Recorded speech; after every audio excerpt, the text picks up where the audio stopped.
Alors Gibbs, il m'a insulté. Alors toi, on t'a trop laissé dans ton petit coin. Tu sais, le mec, il s'est ramené avec ses 600 000 abonnés. Je fais gros, je fais plus de vues que toi. Mais moi, hein, limite, je trouve ça abusif pour la quantité de travail. Bon, mine de rien, je fais beaucoup de vidéos, ça reste quand même une sacrée quantité de travail.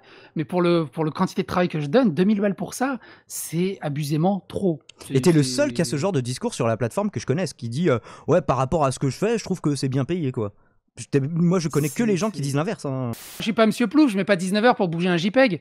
Oh, ça clash. Je sais pas comment il fait, peu importe le sujet, il arrive à avoir un recul extrêmement froid sur tous les sujets, en fait. Moi, j'y arrive pas. Ça ne marche pas pour tout le monde. Il y a plein de gens qui ont parlé de l'affaire Trash. Il y a que toi que ça a fait exploser. Alors ça, comme je l'ai déjà dit, il y a l'algorithme de YouTube qui est très bizarre. Suffit que j'ai mis le bon tag. Bon tag, c'est ce que tu J'ai le mec là qui parle de tech chez Trash. Je sais plus comment il s'appelle. Léo de la chaîne Techmaker. Léo Techmaker, qui m'a envoyé un MP en disant merci pour ta vidéo, je l'ai vue, il l'a retweeté. Donc forcément, ça a fait un petit peu. J'ai eu un coup de bol qu'il ait vu la vidéo, et après ça a fait un petit crescendo de ce côté-là. Après, c'est très compliqué, ça fait vraiment genre cheville d'acier.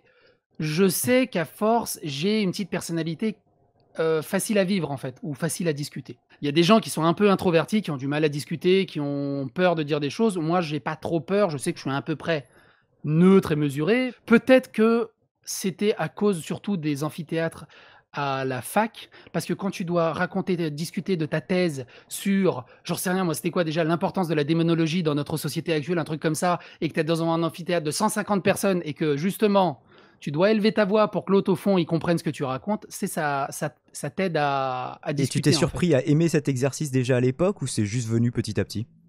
C'est venu petit à petit. C'est vraiment venu petit à petit parce que j'étais assez introverti. Je parlais pas trop aux autres. C'est vraiment la fac qui m'a débridé de ce côté-là. T'as pas fait théâtre ou de choses comme ça ? Non, j'ai pas fait théâtre. Et après YouTube, tu sais, après 13 ans de YouTube, t'as plus de nervosité à parler dans un micro. Sauf une fois, j'étais invité à la Paris Game Week. Je suis monté sur une scène pour présenter une finale de trial avec le gars de Game One là, Marcus Genius. Ah. Non, Genius. C'est Genius. Il y a un Genius à Game One. Peut-être. Non, peut-être. Je regarde plus la télé. Bref. Et là, il y avait 4000 personnes devant dans la scène. Et Genius qui faisait le show. Est-ce que vous êtes chaud ? Là, je me suis un peu chié dessus. Là, j'ai pas l'habitude. Là, c'est un autre niveau encore, tu vois. Je t'ai vu légèrement mal à l'aise aussi à Helsinki, mais c'était peut-être l'interview en anglais quoi qui avait. C'est compliqué, ouais, parce que tu sais quand tu vas même à Ubisoft, hein, j'ai fait une interview en français à Ubisoft, mais tu t'assois. Alors, on va aborder cette question. Il faut surtout pas que tu dis ça. Il faut pas que tu dis ça. Il faut pas que tu parles de ça. Là, t'es sur NDA. Il faut surtout pas que tu dis ça. Oh putain, alors ok, on y va. Plus de traduire en anglais pour que ça se fasse comprendre et tout. Même le gars le plus à l'aise, c'est pas possible. D'autant que ça arrive aux pros. Hein. J'ai vu là il y a quelques jours, c'était sur la chaîne de Solari où ils avaient un partenariat avec Blizzard. Ils font leur OP spécial pour Blizzard et dans les 2 premières minutes, ils parlent de League of Legends.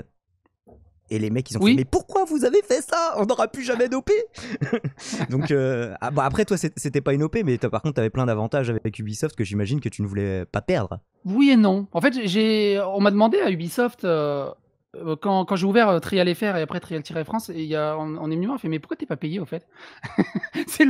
C'était le numéro 2, je crois, de Ubisoft Norvège et Finlande, enfin d'Ubisoft Nord, ce qu'ils appellent Ubisoft Europe du Nord. Il me dit, mais pourquoi t'es pas payé ? Pourquoi je suis pas payé, au fait ? À tel point que je t'ai posé la question tout à l'heure, d'ailleurs. Et en fait, je lui dis, je m'en fous, je m'en fous. Vous m'avez invité à Los Angeles, vous m'envoyez tous les jeux Ubisoft pendant 1 an, je vais à Helsinki gracieusement. Franchement, démerdez-vous pour foutre des lots, pour que la communauté, pour qu'on puisse faire gagner des trucs. Le reste, je m'en fous.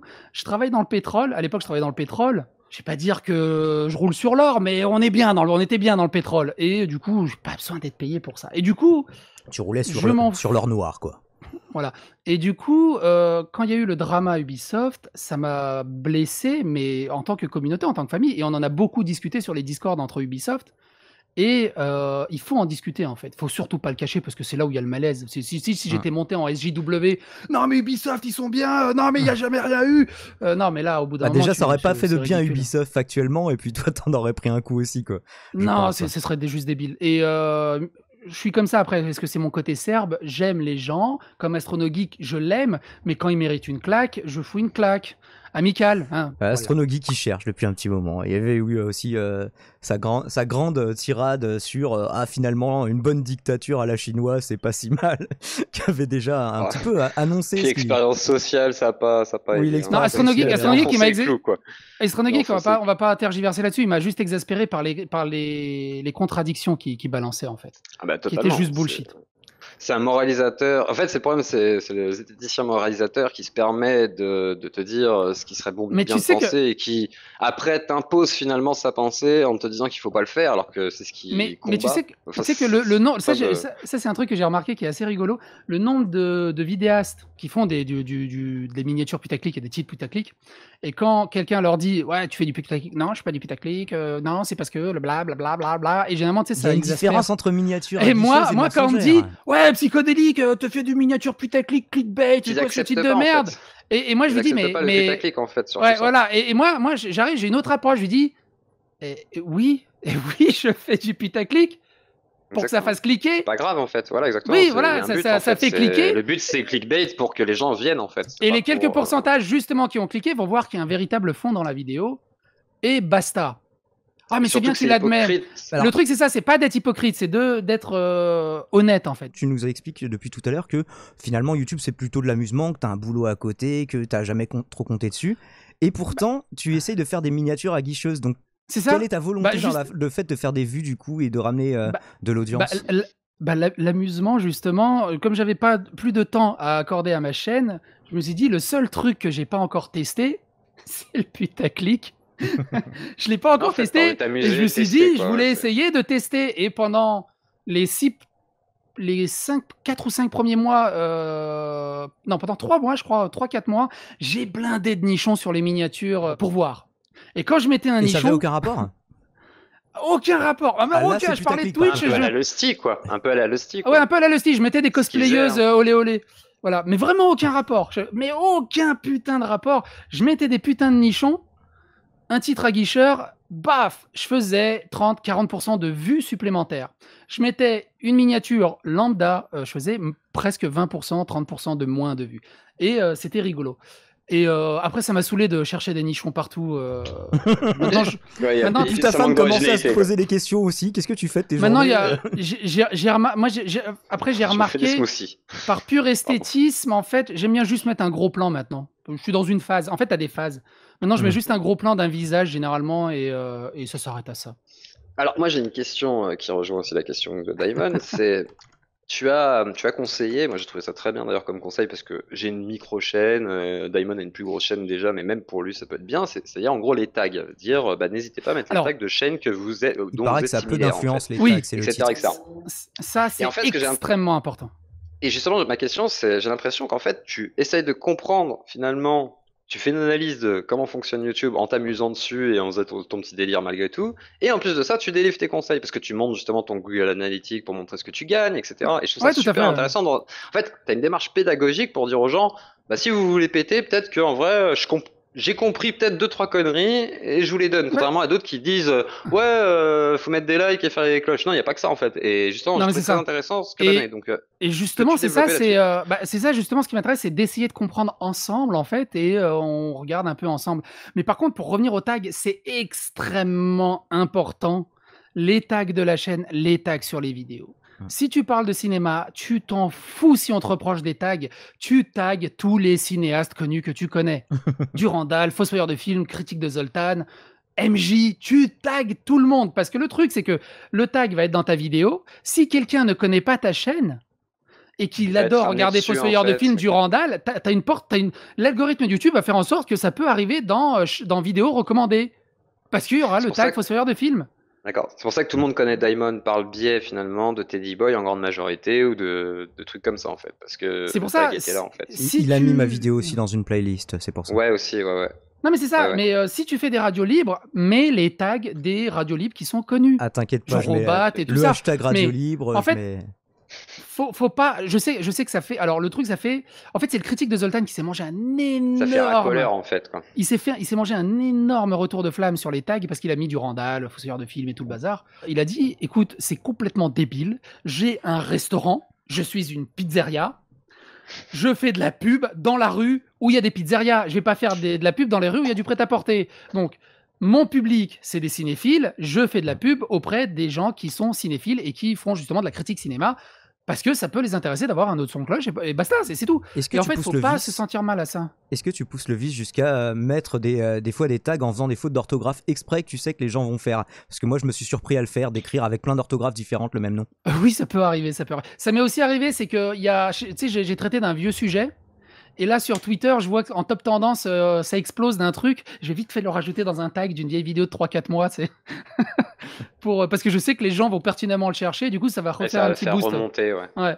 C'est un sacré taf, ces histoires de tags. C'est juste énorme. Puisque tu parlais de Trials tout à l'heure, avant qu'on dévie un petit peu sur YouTube, mais nous y reviendrons. Alors, comme on l'a vu dans l'intro, t'étais du moins plutôt fan de Dark Age of Camelot, de la série Trials, et il paraît que tu as fini Tintin au Tibet sans te faire toucher une seule fois. T'as nargué le joueur du grenier avec ça. Psychodélique, quels sont tes jeux vidéo préférés? Est-ce que le tryhard, c'est important pour toi? Alors, le tryhard, je kiffe, sinon j'aurais jamais passé 10 ans de ma vie sur Trial. Parce que c'est l'essence même de ce que est le tryhard. Les Rocket League, les Dark Souls, les Trackmania, c'est vraiment de la gnognotte à côté de ce que Trial peut proposer. C'est des bons jeux, mais j'ai pas ressenti cette étincelle que j'avais dans Trial, qui est juste monstrueuse et avec une courbe de progression hallucinante.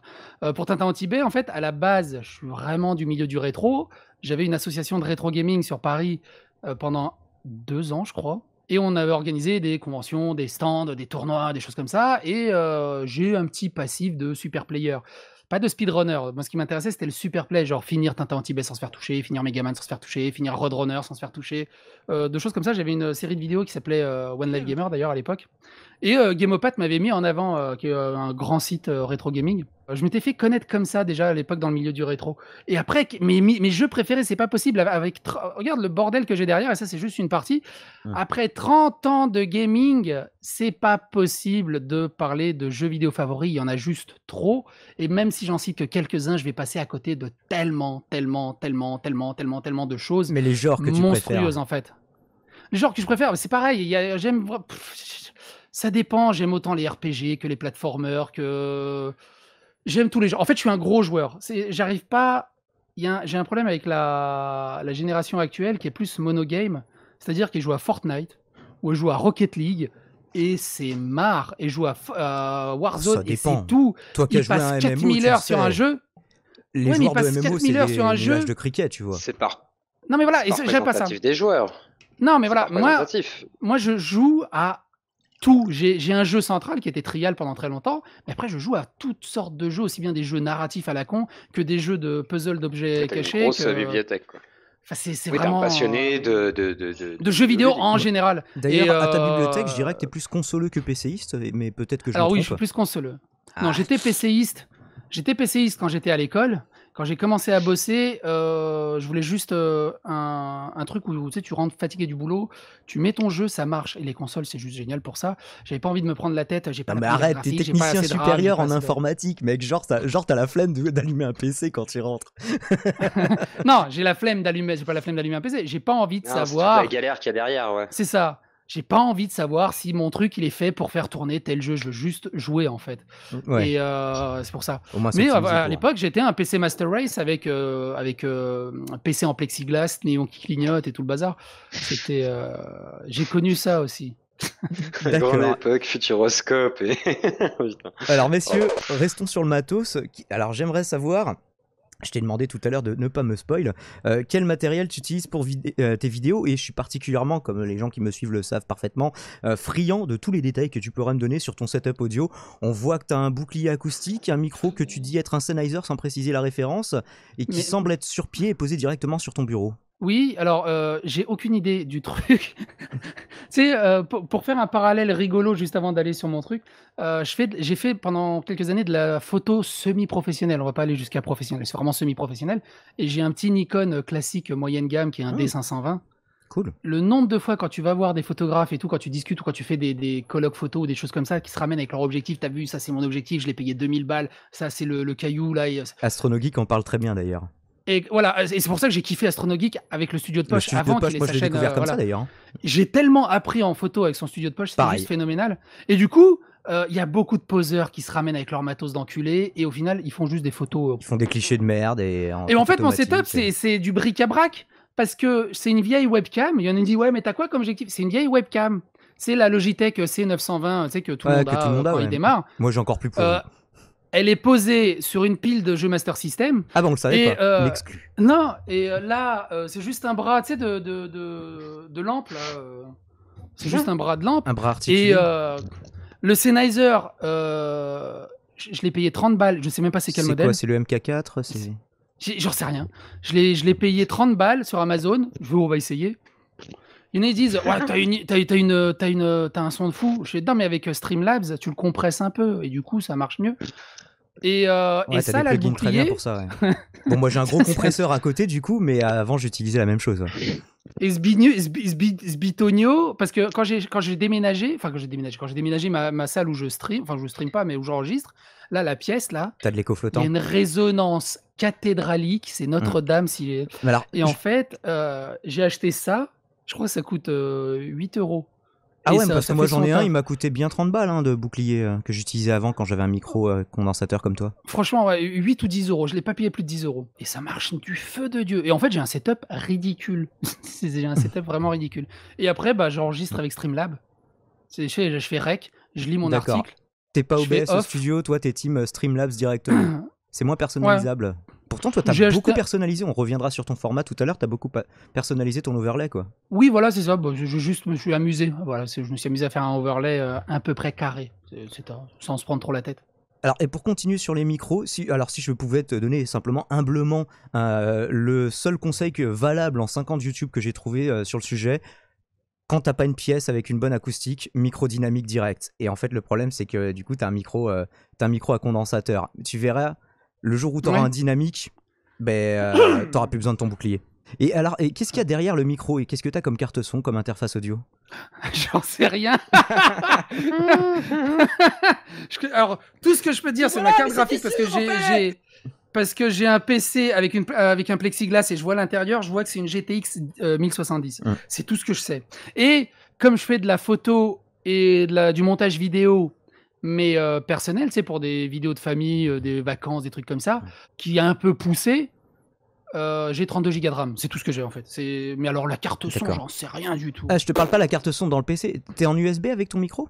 Ou t'es en Ah ouais, c'est un vieux micro dégueulasse, c'est en USB. Okay. Ah non, c'est pas de l'XLR, c'est un vieux USB qui est branché sur une multiprise USB. J'ai des problèmes d'électricité statique souvent. Des micros USB. En fait, je voulais passer à l'XLR. J'ai commencé à me renseigner, je fais non, ça me casse les couilles. Faut une table de mixage, faut un truc. Non, jamais une table de mixage. Le jour où tu changes, tu me demandes, je te fais un setup pas cher. Le son, c'est le truc que je déteste le plus dans les vidéos. Ah ouais. En fait, parce que quand tu enregistres et quand tu fais du let's play et tout ça, tu peux pas savoir ce que tu es en train d'enregistrer si t'as pas un preneur de son derrière qui écoute. Et c'est l'angoisse.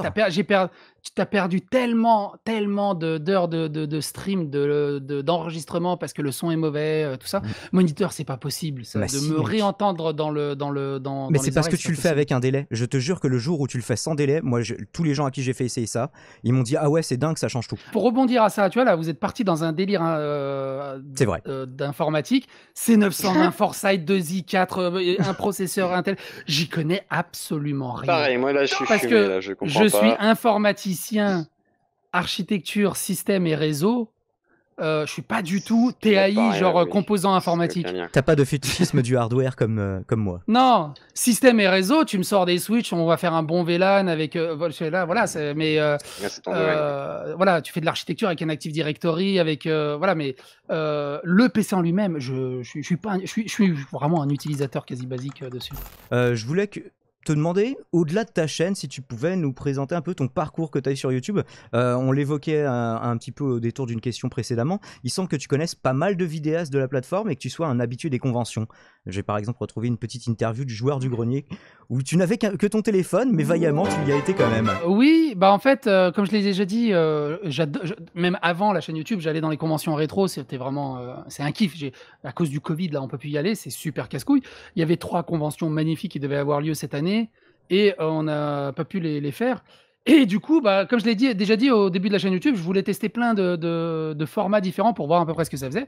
Et du coup, je me suis dit, dans les interviews, c'était rigolo. Et du coup, j'ai pu interviewer le joueur du grenier à la Edge Convention. C'est une petite convention, on était 150 personnes, 200 personnes. Forcément, j'ai passé des heures à discuter avec Jordi Grenet, c'était vraiment incroyable. Et c'était déjà à l'époque, c'était rigolo parce qu'il y en a, ils venaient avec leur micro XLR, ultra pété avec des caméras d'enfer. Moi, j'avais un vieil appareil photo et le dictaphone de mon iPhone pour enregistrer Et puis Nikon pour faire de la vidéo, c'est les pas... interviews. Et ça passait très bien. J'avais pas besoin d'investir dans du matos de dingue ou de quoi que ce soit, en fait. Et c'est tout. Et après, mon parcours, comme j'ai déjà dit, j'ai commencé à faire les vidéos parce que j'avais plus de place sur mon disque dur. Après, j'ai fait des vidéos sur le rétro. Après, j'ai fait des vidéos un peu challenge avec les super plays pour pas me faire toucher. Et j'ai commencé à faire du let's play parce que j'aimais bien. Et après, je suis rentré dans Trial et voilà. On va raccourcir parce que tu vas pas résumer 13 ans comme ça. Non, mais justement, c'est pour ça que je te précisais, au-delà de ta chaîne, tu vois, ton parcours sur YouTube et avec les YouTubeurs, puisque du coup, tu as été amené à en rencontrer pas mal, justement, au travers de ces conventions. Alors, ce qui est drôle, c'est que je connais beaucoup de monde parce que même si faut pas tenir compte des Dali Bourdin. Parce que ma chaîne, on va dire, entre guillemets, a explosé avec les Dali Bourdin. Mais avant les Dali Bourdin, j'étais à 10 000 abonnés. J'étais vraiment un random, un no-name. Mais ce que je veux dire par là, c'est qu'en convention, les youtubeurs qui étaient là, on se connaît. Tu vois, par exemple, j'ai fait des stands avec Atomium à la Retro Gameplay, à la Retro Game Connection, et c'était drôle quand tu vois des gros comme Atomium ou d'autres. Il y a le youtubeur là, je le kiffe trop, mais j'ose pas trop lui parler. Mais viens, va lui dire bonjour. En plus, on est dans une convention ridiculement petite à échelle humaine. C'est le moment où jamais, tu es obligé de le prendre par la main. Il veut te parler. Le mec, il est comme ça en train de trembler devant son idole. C'est super rigolo. Alors, et après, tu rencontres beaucoup de monde. Et aussi, au travers des carrés VIP dans les Paris Game Week et tout, j'ai croisé beaucoup de monde. Tu connaissais un peu les Tuboniens aussi, tu t'en parlais dans tes... En Tox, je connais... Alors, Sir Gibbsy, je le connaissais d'avant sa chaîne parce qu'il vient de la communauté de Trial. Et on s'affrontait nos chronos avant qu'il fasse sa chaîne YouTube. Antox était un de mes abonnés quand je faisais du rétro et du let's play. Je l'avais en ami Facebook. Et il commençait à mettre mes chers non-abonnements sur Facebook ou mes chers abonnements, je sais plus ce qu'il mettait au tout début, sur Facebook. Je fais gros, arrête avec tes conneries. Fous ça sur YouTube. C'est vachement bien. Fous ça sur YouTube. Ah, c'est toi qui lui as... Parce que tu sais qu'il en parle dans l'interview que j'ai faite de lui. Il dit, mais on est beaucoup à lui dire, je vais pas me jeter des fleurs, on est beaucoup à lui dire, mais crétin, mais fous ça sur YouTube. Parce que lui, il voulait faire découvrir ça à ses potes au début, en fait. Non, mais c'est ça. Je lui dis, arrête tes conneries, fous ça sur YouTube. Et il a commencé à les mettre sur YouTube et il a explosé au drama avec Mad Podcast. En parlant de drama, j'ai Lulz qui aura une question pour Psyo qui est plutôt intéressante sur le drama game de YouTube et qui est au standard. Donc, on va le prendre maintenant. Oui, alors attends, je sais pas si ça je te laisse le faire monter. Salut Luz, je ne sais pas si tu nous entends, tu peux démute ton micro. Oui, je vous entends. Bonsoir. Alors, en vrai, une petite question, c'est pourquoi n'as-tu jamais parlé un peu du drama qu'il y a autour de Kirby 54 et notamment le harcèlement qu'il subit depuis des années? J'ai vu que tu avais fait une vidéo sur le harcèlement que subissait Sardoche, justement. Et Kirby, on subit un depuis 2008, quoi. En fait, oui, je sais. En fait, Sardoche, je prends les Dali Bourdin au fur et à mesure de l'actualité. Quand Kirby s'est fait swatter, j'ai fait une vidéo justement sur quand Kirby s'était fait swatter.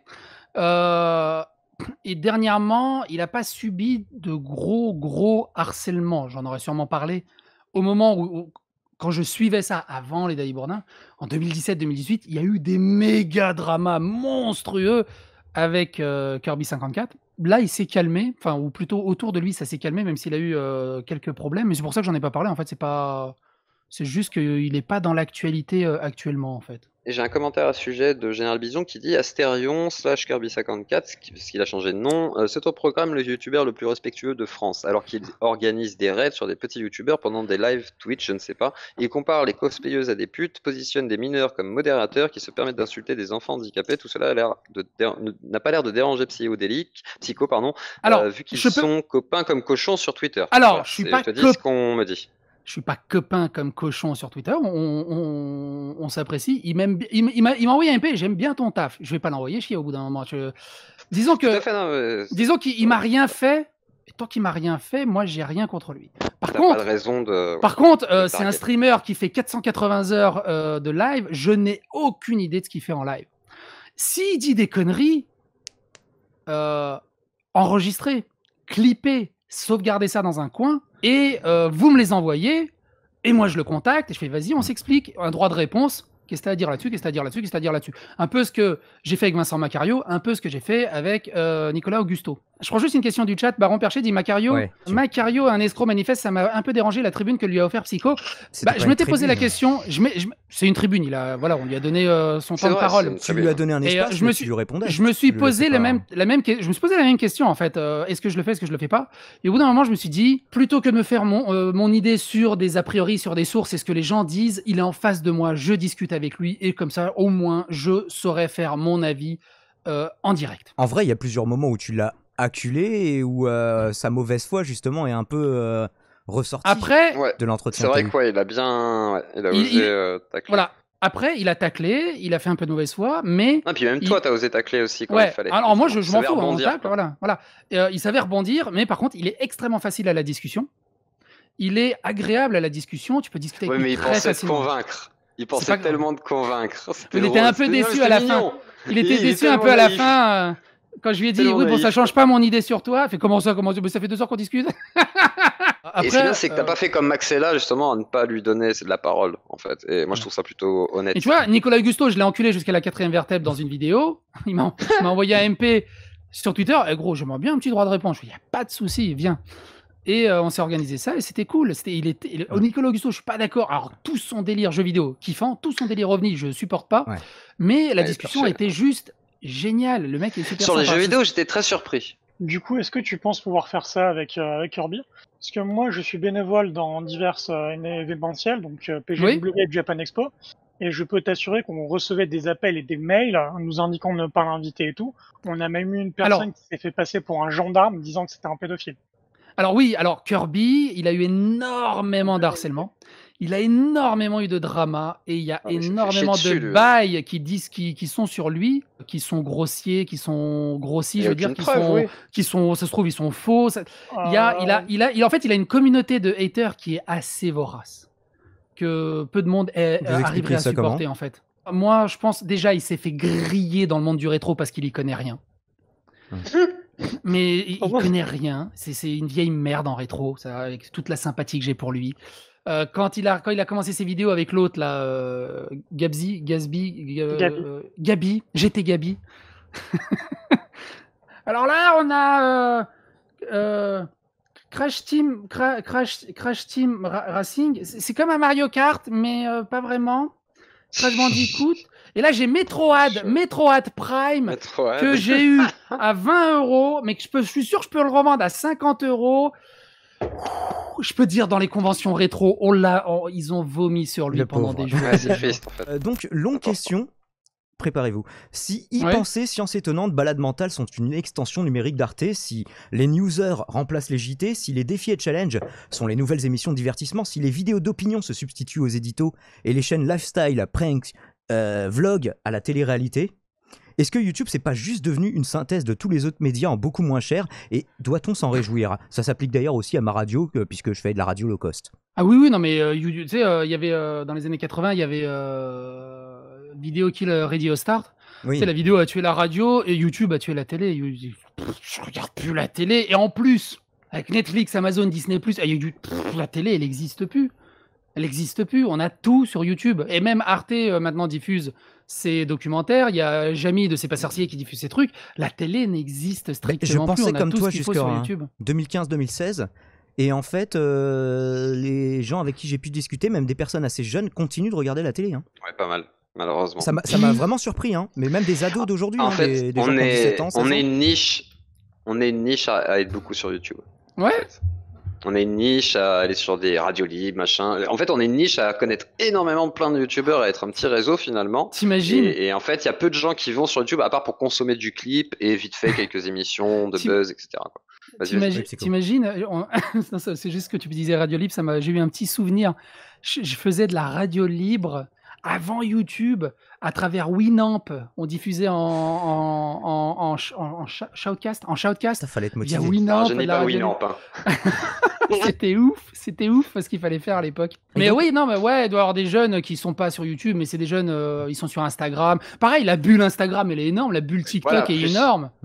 Exactement. Et moi, je suis pas du Facebook est mort. J'ai vu que ton expérience sur TikTok s'est vite achevée. Mais est-ce que la question c'était, est-ce que on doit se réjouir du fait que YouTube, c'est le low cost de ce qui existait déjà avant, alors qu'on aurait pu faire quelque chose d'autre. Non, ben si c'est low cost, c'est que les gens en font pas mieux. Mais en fait, c'est pas ça, c'est même pas ça, c'est même pas ça. Faut être c'est un raccourci trop global.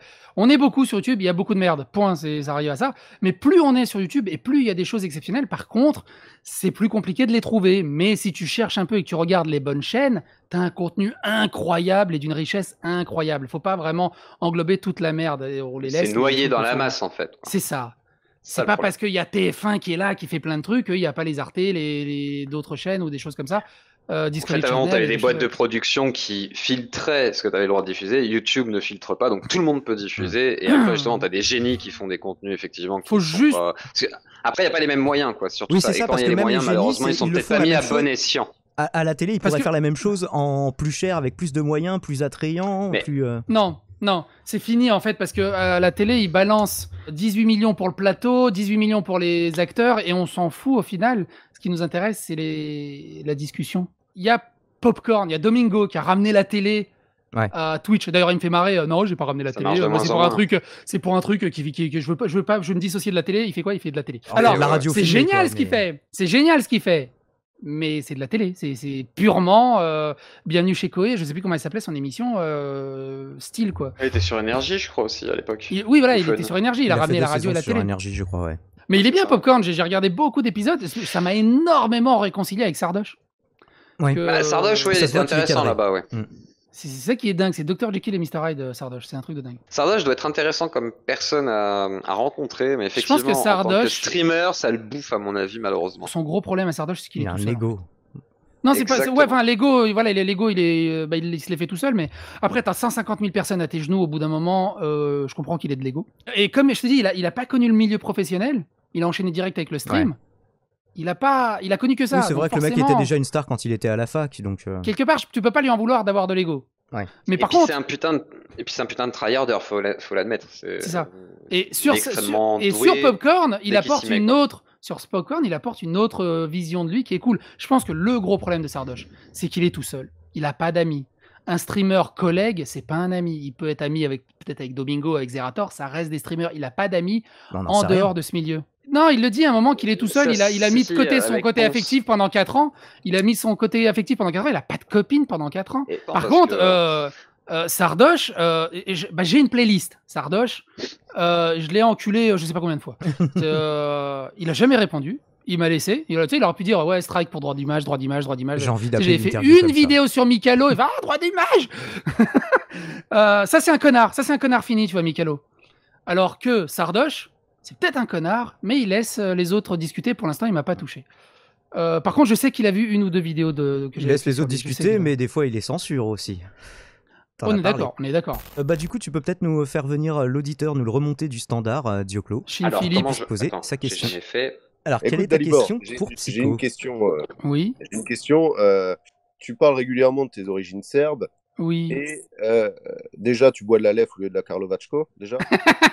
Sacrilège. Plus sérieusement, je pense qu'avec ton ton objectif que tu utilises dans la majorité des dramas que tu traites, tu pourrais éventuellement parler du conflit yougoslave, parce que c'était il y a 30 ans, à 1000 bornes en France, et finalement... Il y a 30 ans Ouais, c'était il y a 30 ans, ouais, désolé. Tu ferais une sorte de Gouv HD, mais de la Serbie. C'est un Gouv HD de la... Oh putain, Gouv HD, ce qu'il a fait sur la Russie, c'est juste incroyable. Ouais. Mais tu vois exactement, Gouv HD, ça serait génial, un Gouv HD serbe. Mais le montage qu'il fait, la recherche documentaire qu'il fait, c'est juste incroyable. Franchement, ça me botterait de faire ça, mais j'ai pas la connaissance. Même si que ça soit français ou serbe, tu paieras quelqu'un j'ai pas la connaissance. J'ai pas la connaissance politique de ce conflit. J'ai pas la connaissance. Moi, tout ce que je me rappelle, c'était en 95. C'était quand les bombardements? 94, 95, je crois. T'imagines, j'avais 12 ans, 13 ans, et je me souviens, j'étais à Rotjavac. On entendait les avions passer au-dessus, il y a les vitres qui se fermaient, et j'ai encore l'image de ma grand-mère qui était en larmes, qui tremblait de partout. On courait à la cave parce qu'on entendait les avions passer. C'est à peu près tout ce que je me rappelle de ce 99. conflit. Et je vais juste dire des grosses conneries au bout d'un moment. Parce que pareil, dans ma famille, ça a éclaté de partout. Tout le monde s'engueulait avec partout, dans tous les sens. J'ai pas la connaissance. J'ai pas la connaissance ni le recul sur ça. et je pourrais pas le traiter à sa juste valeur en fait. Et une question très bête, tu n'as pas l'air très affecté finalement par ça, ou tu l'aimes, mais enfin, tu ne l'exprimes pas spécialement parce que justement t'as été trop jeune pour en avoir des séquelles. Non, mais on n'y pense plus en fait. Moi, je vais 12-13 ans, c'est marquant. C'est marquant en fait parce que ça te marque à vie. Ta mère qui pleure aux larmes, ma grand-mère qui est juste pas possible. Moi, j'avais un petit peu peur, mais je me rendais pas vraiment compte. Mais c'est maintenant que je me rends compte, maintenant que je suis papa. Maintenant que je suis papa et que si ça se reproduit, j'aurais vraiment peur. Mais du coup, j'ai peut-être cette insensibilisation d'avoir vécu ça par rapport à d'autres trucs. C'était il y a trop longtemps.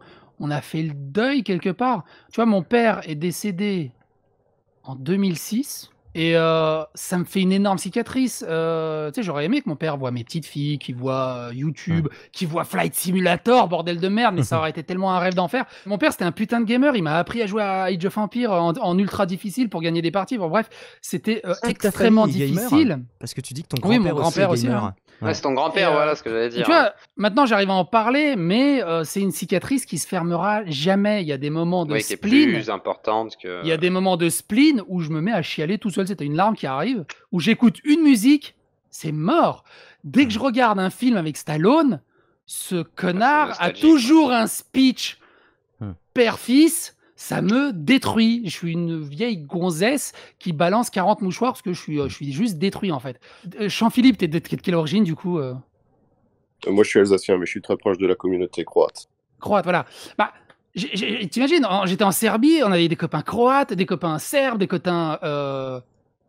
Non, il n'y avait pas beaucoup d'Albanais. Des copains bosniaques. Des copains bosniaques, et du jour au lendemain, t'as plus le droit d'aller voir ton pote bosniaque parce que c'est un connard de musulman, parce que maintenant vous êtes ennemis alors qu'avant vous étiez frères. Mais c'est ça, du gamin, tu t'en fous. Et en fait, c'est vraiment l'ancienne génération, on va dire la génération d'avant moi, qui était vraiment adulte pour faire la guerre, qui se sont embrigadés et politisés à mort. Nous, les petits, oui. Je dis pas que dans les petits, forcément, quand t'as ton père qui fait la guerre, qui est hyper politisé ou truc comme ça, tu deviens aussi, entre guillemets, un petit con qui va se politiser, qui va faire des conneries. Mais globalement, entre nous, entre gamins, on s'en battait les steaks. Oui, ça c'est normal. Ouais. Les gars se font déshériter, se font dégager de chez eux. Un Serbe, quand il est en colère, bordel de merde, c'est chaud. Si vous faites un drama contre Psycho, n'oubliez pas qu'il est serbe et qu'il pourrait éventuellement s'énerver. Ça m'est arrivé 2 fois, je crois, d'être extrêmement énervé dans le privé. Et putain, même les hooligans irlandais assoiffés, c'est rien à côté. C'est un peu tchétchène sur les bords, quoi. Moi, je suis assez neutre et j'essaie de garder cette neutralité où je suis un peu gentil d'un côté, un peu méchant de l'autre, et j'ai une certaine neutralité. Et en fait, quand t'es tout le temps gentil, comme ça, quand ça explose et que t'as tout qui remonte de la négativité... tu peux pas être tout le temps gentil et tout le temps sincère en même temps. C'est impossible, oui. C'est ça. De par mes vidéos, les Dali Bourdin, mes let's play et tout ça, ça m'aide à m'extérioriser, à faire ma propre séance de psy, en fait, où vraiment je parle de tout et de rien, et en fait, au final, je prends du recul... tout seul en fait. Mon propre père m'avait raconté que lui, un jour, il s'est fait un road trip et qu'il est passé par la Yougoslavie avec une vieille bagnole et un bon copain à lui. Oui. Et la bagnole les a lâchés là-bas et puis c'était la guerre. Et il m'a raconté qu'effectivement, c'était pas rigolo.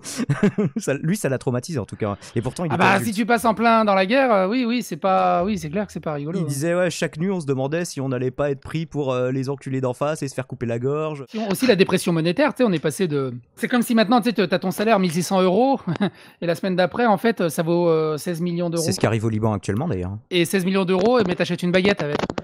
Et puis la semaine d'après, ça vaut 16 milliards d'euros et t'achètes juste un paquet de clopes. T'avais montré un billet de 500 milliards. Ouais, c'est ça, je crois que je les ai encore ici. Un billet de 100 milliards. C'est rigolo.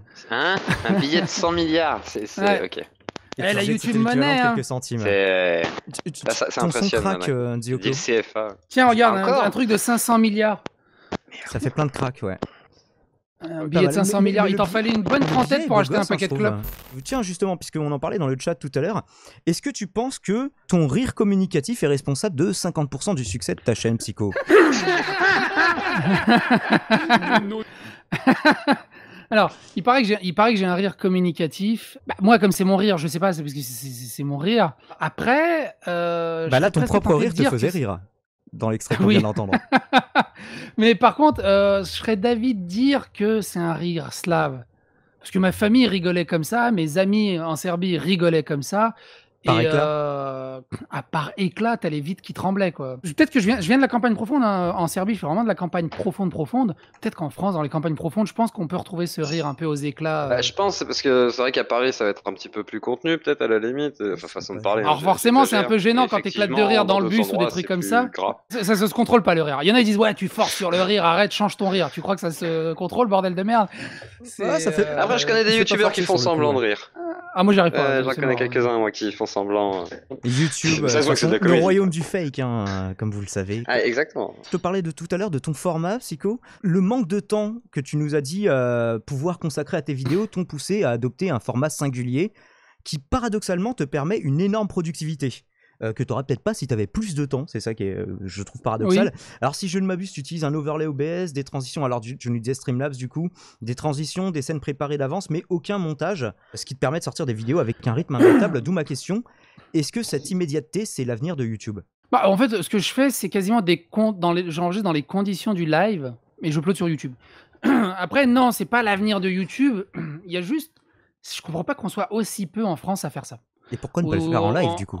Je vais pas dire aux États-Unis, en anglophonie, il y en a plein qui font ça. Pourquoi je le fais pas en live? Parce que, je dis, avec mes filles, avec le temps et l'emploi du temps, j'ai pas envie de lancer un live de une demi-heure, le temps de faire un article et de me barrer. C'est chiant. Quand tu fais un live, tu pars sur 1 heure, 2 heures, 3 heures, voire peut-être plus. C'est pas faux. Donc c'est pour ça que je le fais pas en live. Sur la productivité, c'est dans les conditions du direct. Streamlabs, j'ai fait mon overlay, j'y touche plus. Je fais rec. J'ai un bouton pour lancer mon générique et un bouton pour changer de scène pour passer avec et à la fin pour couper. Donc voilà, j'ai 3 boutons. Zéro montage, je upload direct. Tu utilises un Stream Deck pour faire pop les oui, trucs sur avant, l'overlay? en fait, avant je faisais CTRL 0, CTRL 1, CTRL 2, CTRL 3, Ouais. mais c'est chiant. Et du coup, je me suis pris un Stream Deck, c'est rigolo. Je me suis dit tiens, j'ai testé voir comment ça marche le Stream Deck et c'est super rigolo. Donc voilà, j'ai 3-4 touches sur le Stream Deck et zéro montage et c'est juste. D'autant que tu sais faire du montage parce que t'en faisais avant. J'ai même retrouvé une vidéo où tu fais du After Effects, mec, et ça a l'air de rien. Ah oui, non, mais j'en fais. Moi, j'ai fait une formation d'After Effects, je sais pas faire ce que tu fais dans la vidéo. En vrai. Alors, comme je t'ai dit, je fais des montages pour des vidéos de vacances pour la famille ou des choses comme ça. Donc, du coup, des fois, pour des petites blagounettes, c'est pas le joueur du grenier, faut arrêter. Non, mais il y a des petites blagounettes un peu avec After Effects, un peu avec Premiere et tout ça. Mais bref, ce que je veux dire par là, c'est que je sais faire du montage. Mais le problème, c'est que c'est long. T'imagines, tu fais un let's play ou tu veux faire un vidéo test. Faut enregistrer pendant des heures. Tu dois le mettre dans ton logiciel de montage, dans ta table de mixage, dans ta table de montage, je veux dire. Ouais, quand bien même tu ferais que 3-4 cuts, il faudrait le temps de réexporter. Tu dois encoder, tu dois dérusher, tu dois choisir, tu dois recaler, tu dois aligner les sons, tu dois mettre les transitions, tu dois réencoder pour exporter à l'arrière, à la fin. C'est juste l'enfer. Alors par contre, t'as dit un truc une fois à ce sujet et je n'étais pas d'accord. T'as dit, ouais, les mecs qui disent, moi j'ai mis 19 heures à faire le montage de cette vidéo, arrête, te fous pas de ma gueule. Moi, non, ça m'arrive sur des grosses vidéos de passer en moyenne 4 heures de travail pour 1 minute de vidéo montée. Ça dépend comment tu la montes et ce que tu as à faire, évidemment, dans un contexte global. Moi, où j'ai dit ça, c'était pour les vidéos de Monsieur Plouf, qui disait « Oh, je mets à peu près 19 heures par vidéo. » Après, il y a des dessins, il y a des JPEG. Mais... non, mais il n'y a pas d'animation, c'est du image par image. C'est du image par image. Il y a un tout petit peu d'animation, tu passes pas 19 heures dessus, faut arrêter les conneries. Ou alors, forme-toi. Parce que si au bout de 2 ans, tu passes encore 19 heures dessus, c'est pas possible, moi j'y crois pas. Pour ce que fait c'est une manière de Monsieur valoriser le travail. Oui, mais non, au bout d'un moment, il faut que ce soit pas ridicule. Ouais, mais ça c'est ridicule, ça c'est une de mes premières vidéos quand je débutais After Effects. Mais c'est pour montrer que alors, attends, même ça, je sais pas le faire. Mais je vais rejoindre la question de Diamond en te disant pourquoi valoriser, c'est que regarde, si jamais moi par exemple je me mets à faire des vidéos quotidiennes sur du drama. Non mais je vois ce que tu veux dire, je vais te couper là-dessus. En vrai, tu vois, quand on dit par exemple est-ce que c'est l'avenir ou pas, est-ce que pourquoi personne ne le fait, c'est que toi et Lusty, vous êtes des personnes assez matures, c'est-à-dire qu'on a tous plus de 30 piges, etc. Il faut être capable d'assumer du drama, toute la merde qu'il va y avoir derrière et justement gérer aussi les commentaires, l'espace commentaire pour que ce soit sain. Et justement, toi et Lusty, vous avez cette démarche particulière qui fait que c'est possible en France. Parce qu'en France, il y a un gros jugement moral sur les youtubeurs, sur le fait de gagner de la thune avec YouTube et d'autant plus sur du drama façon de parler. Ça dépend comment. Je modère pas les commentaires. Je les modère pas sur ma chaîne. Jusqu'à maintenant, ils sont relativement corrects. Et je touche du bois pour que ça continue. Je pense que c'est aussi le ton. C'est aussi la plupart de mes vidéos sont neutres. Et j'essaie de me positionner un peu de manière à ce que les deux côtés ont quelque chose à dire ou quelque chose à répondre de manière saine, de manière adulte et mature. Ça se voit d'ailleurs, quand je fais des vidéos où je suis complètement dans un côté, Need Backup ou Astronaut Geek, je me fais exploser dans les commentaires, c'est quasiment que des insultes. Quand je prends un peu plus de recul, ça Moi, plus j'essaye de nuancer, plus j'ai de haine. Moi, c'est différent encore. Ouais, toi c'est différent, ouais. Mais parce qu'on t'affilie sûrement à de la politique, alors que justement, le Sti et Dali Bourdin, c'est pas. En fait, comment dire, c'est ils pas sont politique. associés, genre. Non, c'est pas politique, et en plus de ça, vous n'êtes pas associé à. Comment dire, un bord vous êtes politique. associé à une sorte Si, de. le Non, Sti vous se êtes, dit souvent vous de êtes gauche, par mature, exemple. on sait. Oui, mais il assume comment un peu dire, plus le côté politique sur certaines vidéos, j'ai l'impression. oui, ils sont des personnes matures qui s'expriment et c'est pas des gens qui cherchent du buzz en fait réellement. C'est-à-dire qu'en vrai, on sait que c'est des gens, malgré tout, quand on vous écoute vous exprimer, on sait que vous n'êtes pas en quête d'avoir des millions de followers obligatoirement, mais par contre, vous avez cette nécessité de pouvoir transmettre un message d'une autre manière pour que justement les gens puissent réfléchir un peu différemment sur ces sujets. Et c'est là où je dis, tout le monde ne peut pas le faire. Tout le monde n'a pas les épaules d'être capable de faire ça. Demain, tu peux pas demander à Sir Gibbsy de le faire. Parce que déjà qu'il a du mal avec ses propres commentaires, imagine bien sur des débats comme ça. En fait, tu peux pas parce que il a trop merdé avant. C'est comme Julien Chiez. Non, mais c'est comme Julien Chiez. Oh, Chiez, il y aurait moyen, peut-être. Non, tu peux pas. Julien Chiez, là, récemment, Si, il a fait une vidéo récemment. Vous savez, les fake news, c'est pas bien, c'est complètement scandaleux. Moi, je prends du recul, je fais quelques coups de fil pour que ça soit soit. Toi, gros, arrête tes conneries au bout d'un moment. T'annonces ta PS5 en 2018, tu dis que la Switch, elle va arriver en 2019 dans une version XL. Enfin, bref, il peut pas se ramener sur ce terrain. Et c'est pour ça que Gibbsy ne peut pas non plus se ramener sur ce terrain. Non, je disais, Gibbsy, non, il peut pas. C'est mort. C'est mort. Tu lui dis que son lacet est défait, il te traite de facho nazi, de prolétaire. Il te traite de prolétaire. Et il banne direct. En fait, c'est un SJW. C'est le nombre de gars qui ont lui posé juste la question. On dit, on pourrait parler de Tubognard. Ouais, vas-y, banne-moi ça. Vas-y, banne. Et je pense que voilà, t'as une démarche qui est non politisée, non partisane finalement. Et je pense que c'est ça qui plaît, comme avec le style justement où c'est pas nouveau possible, en fait sur le YouTube Game, mais en fait par rapport au drama, etc. Justement, vous avez une manière de le traiter qui est genre voilà, on expose des faits, on essaye de vraiment être le plus factuel possible. Et désolé de te couper, il y a eu quelques commentaires qui m'ont fait plaisir en me disant putain, je détestais le drama, mais avec toi, je me suis mis à kiffer ça. Je me suis fait à kiffer ça. C'est juste rigolo. Je fais oui, c'est ça, le drama, en dédramatisant un peu de manière rigolote. Peut-être que tu pervertis la jeunesse. J'ai fait des commentaires dans t'apprends plein de trucs sociologiquement. Moi, avec MJ, j'ai honnêtement appris plein de choses sur ce monde des militants encore, dans le sens où ça a confirmé finalement un peu mes pensées. Et moi, ce que j'aime bien, c'est tu mets les personnes devant leurs arguments et le seul truc qu'ils ont à faire, c'est soit ils contre-argumentent par un droit de réponse, soit ils t'insultent, soit ils te bannent. Mais bon, s'ils te bannent, ils ont perdu, s'ils t'insultent, ils ont perdu, donc ils peuvent que contre-argumenter. Et moi, dans mes vidéos, c'est tout ce que je demande. J'attaque pas. Je fais, t'as dit ça, machin a dit ça, ça contredit un peu ce que t'as dit. C'est pas terrible, non? Qu'est-ce que t'as à dire? Et basta, ça s'arrête à ça, en fait. Merci, Romain. Danyavad, à toi. Du coup, j'avais une question sur le chat tout à l'heure qui avait été posée par Orangeux Pangolin qui te demandait, suite à ton featuring avec Anal Génocide, si tu comptais refaire des critiques cinéma ou quelque chose qui s'y apparentait. Alors, les critiques cinéma, je donne mon avis, mais c'est vraiment les avis, opinions que je lance des fois. Le joueur du Rony, il fait ça, il n'a pas de légitimité pour donner son avis. Ouais, mais il sait en parler. En fait, j'ai des goûts trop bizarres. Qu'est-ce que t'aimes comme genre de film? J'ai juste des goûts. Tu vois, par exemple, Expandable fait partie des meilleurs films de l'histoire du cinéma pour moi. Point. Anal Génocide, il explose un tampax s'il entend ça. Tu seras peut-être pas d'accord avec ça, c'est sûr. C'est vrai que ça, c'est un peu beaucoup quand même. Mais, mais tu t'entendras peut-être bien avec DG de Padawam HD parce que c'est leur clash cinéma. Il y en a, ils vont dire Street Fighter, c'est une grosse merde, un gros nanar. Je suis désolé, c'est un des meilleurs films de Jean-Claude Van Damme, c'est un des meilleurs films des années 90 et de toute cette époque. Émotionnellement, tout ce qui véhicule et tout ce qui symbolise, c'est juste un des piliers fondamentaux du cinéma hollywoodien. Et moi, je surkiffe ça, mais j'ai pas l'autorité à dire à ça. Ils vont juste me traiter de gros con. Je laisse ça aux professionnels de la profession. Pas MJ, hein, il sait pas parler de cinéma. Même moi. Pour moi, le bon film de Van Damme, c'est Bloodsport. Il sait pas parler de cinéma. Bloodsport est magnifique. C'est le seul film de ce genre-là que j'aime bien. Même moi, les gens ont oublié à quel point ce film est raciste.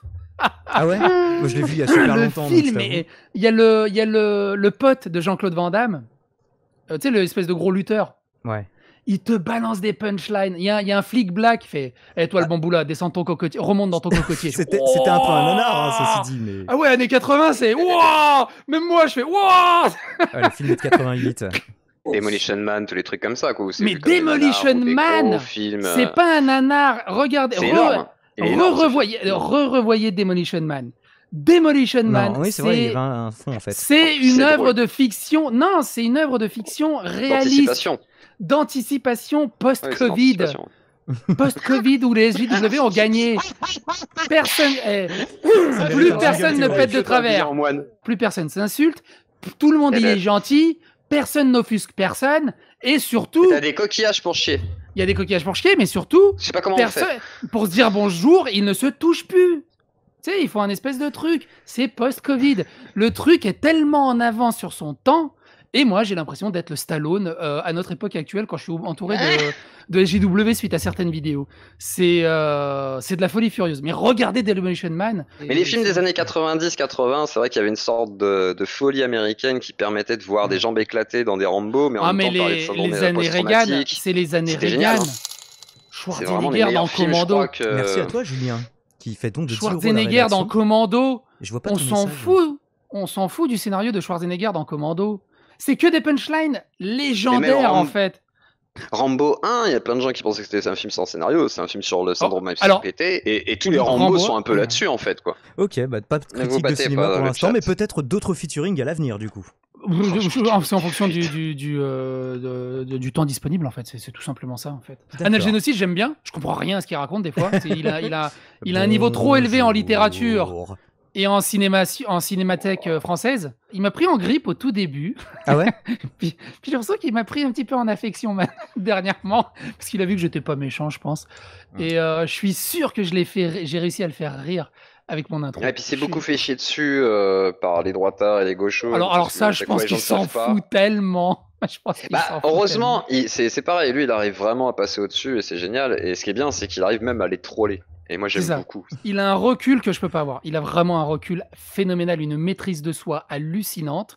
Il a une cervelle, une philosophie incroyable. C'est un érudit. Je le classe vraiment dans la catégorie des érudits. Il fait partie des érudits. Spécialisé en cinéma et en philo. Ouais. Par contre, tu vois, si je lui dois faire un débat avec lui, tu sais, si je dois faire un débat un jour avec lui, je lui dis, écoute, tu descends de ton escabeau, faut être au terre à terre avec moi parce que j'ai rien. Ou alors on fait le débat en serbe. Faut que tu te mettes à mon niveau parce que là, moi, je peux pas. Je te propose en guise de transition avec la prochaine question, une rubrique que j'improvise. Sauras-tu reconnaître d'où vient ce rire de Psycho? D'où vient ton propre rire, donc de quelle vidéo, étant donné que tu en as plus, peut-être 2000? Super, de 550, ouais, 3000. Alors, au total, sur ma chaîne, il y a 3600 ou 3700 vidéos, je crois, à peu près. D'accord. Un indice, c'est pas une des vidéos les plus vues de ta chaîne, bien au contraire. Et du coup, je vous laisse découvrir en direct ce passage que, pour ma part, j'ai beaucoup aimé.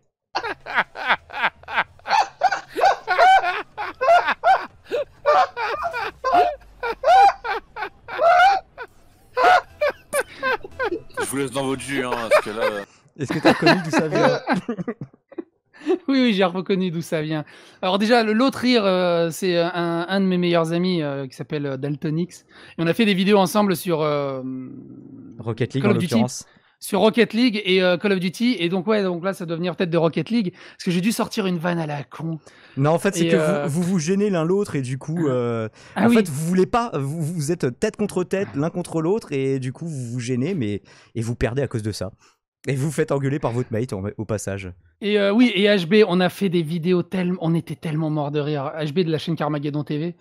Sur Rocket League et Call of Duty, bordel de merde, des fous rires sur fous rires. Je suis très content d'avoir gardé quelques petites parties, mais quand tu dis qu'il y a tellement de fous rires qui sont tombés dans l'oubli parce qu'on n'a pas enregistré ou des choses comme ça, on aurait tellement aimé avoir cette technologie d'enregistrement quand on était ado à l'école et tout ça pour garder tous ces fous rires. Tout compris, ça te prend environ combien de temps pour faire une vidéo? Je compte aussi justement le fait de mettre les tags, de faire la miniature, le community management sur la vidéo, etc.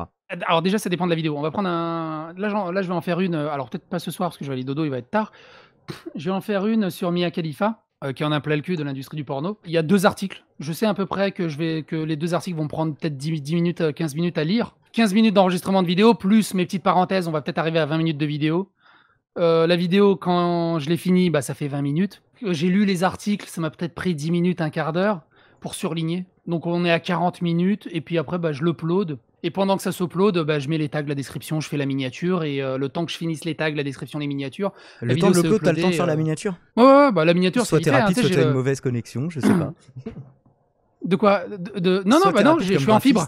Donc c'est ça, ouais. Je mets 14 secondes pour uploader 2 gigas de vidéo. Ouais, parce que t'as un template pour tes vignettes. Bah, j'ai un template pour mes vignettes et je suis pas Monsieur Plouf, je mets pas 19 heures pour bouger un JPEG. Oh, ça clash.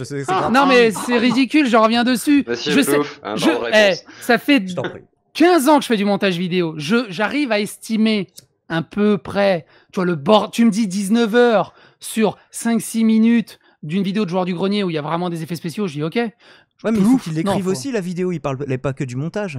Oui, voilà, non, mais il y a l'écriture. Mais le montage, ça prend pas plus de 3-4 heures, faut arrêter de déconner.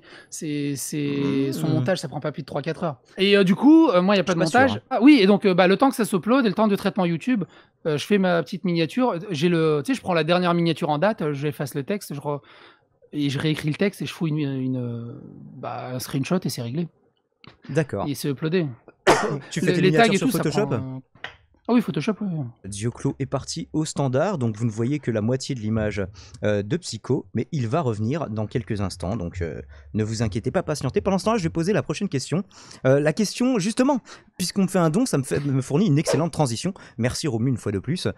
T'es l'un des rares vidéastes à te réjouir de la relative facilité, alors je mets des guillemets, avec laquelle tu gagnes de l'argent sur YouTube. Tu parles d'environ 500 € par mois pour un temps de travail assez réduit, comme tu viens de le décrire. Est-ce que tu envisages un jour de te mettre à plein temps sur YouTube? Tu avais plutôt dit que non, ou est-ce que tu préfères garder la sécurité de l'emploi en tant que père de famille, même si un jour ça explose? Alors, je suis beaucoup plus que 500 € par mois maintenant. Alors non, la sécurité de l'emploi avant tout. Hein. Le CDI est beaucoup plus important parce que le YouTube, suffit qu'il y a Sardoche qui pète un câble et qui me strike les 9 vidéos que j'ai fait sur lui et ma chaîne est saute. Donc c'est trop risqué de partir là-dessus. Après, j'ai aucun problème avec l'argent. Ce qui m'intéresse justement, c'est de montrer aux gens, comme les gens aiment pas discuter de l'argent, il y a un énorme, comment on appelle ça, une énorme légende urbaine. Un tabou. Oui, YouTube interdit de montrer ce qu'il y a derrière, alors qu'en fait c'est faux. Oui, toi, tu as montré tes analytics. Et j'ai cru à cette légende urbaine. Quand j'ai eu accès à un gars de YouTube, je fais, mais c'est vrai cette histoire? Je fais, non. Par contre, on conseille aux gens de ne pas le faire parce que ça crée des jalousies, ça crée des problèmes et tout le bazar. Donc les gens font passer cette histoire et en fait, non, on s'en fout. Enfin, si tu les montres, on t'en voudra pas.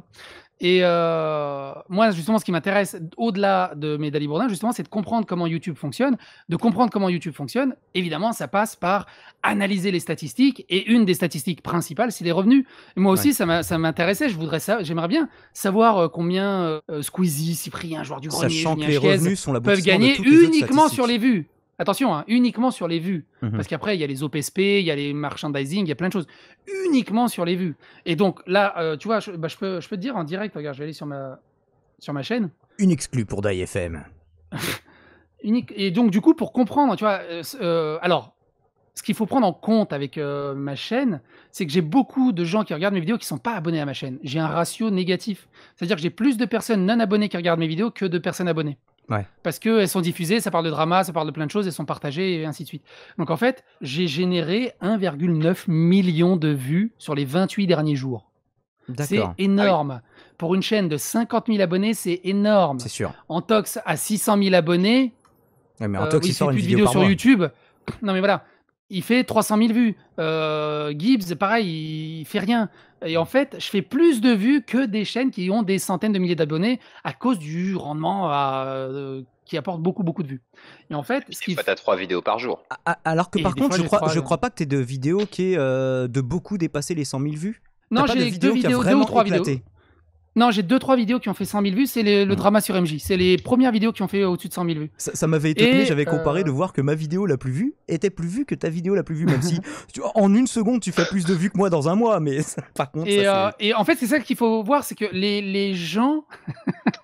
Je sais plus qui c'était qui m'avait pris la tête. Je sais plus quel youtubeur c'était. Il était gentil, mais tu sais, quand il fait partie d'une autre bulle de YouTube, tu l'oublies très rapidement. Bah, c'est-à-dire, tu me cites un youtubeur fitness, tu sais, autre que Thibaut InShape. Le Raptor. Tu sais, non mais voilà, non mais un mec, et alors qu'en fait, quand tu vas dans la bulle YouTube des fitness, ils sont des dizaines en fait. Ouais. Bon, bref, tout ça pour dire qu'il y avait un gars qui me prenait la tête.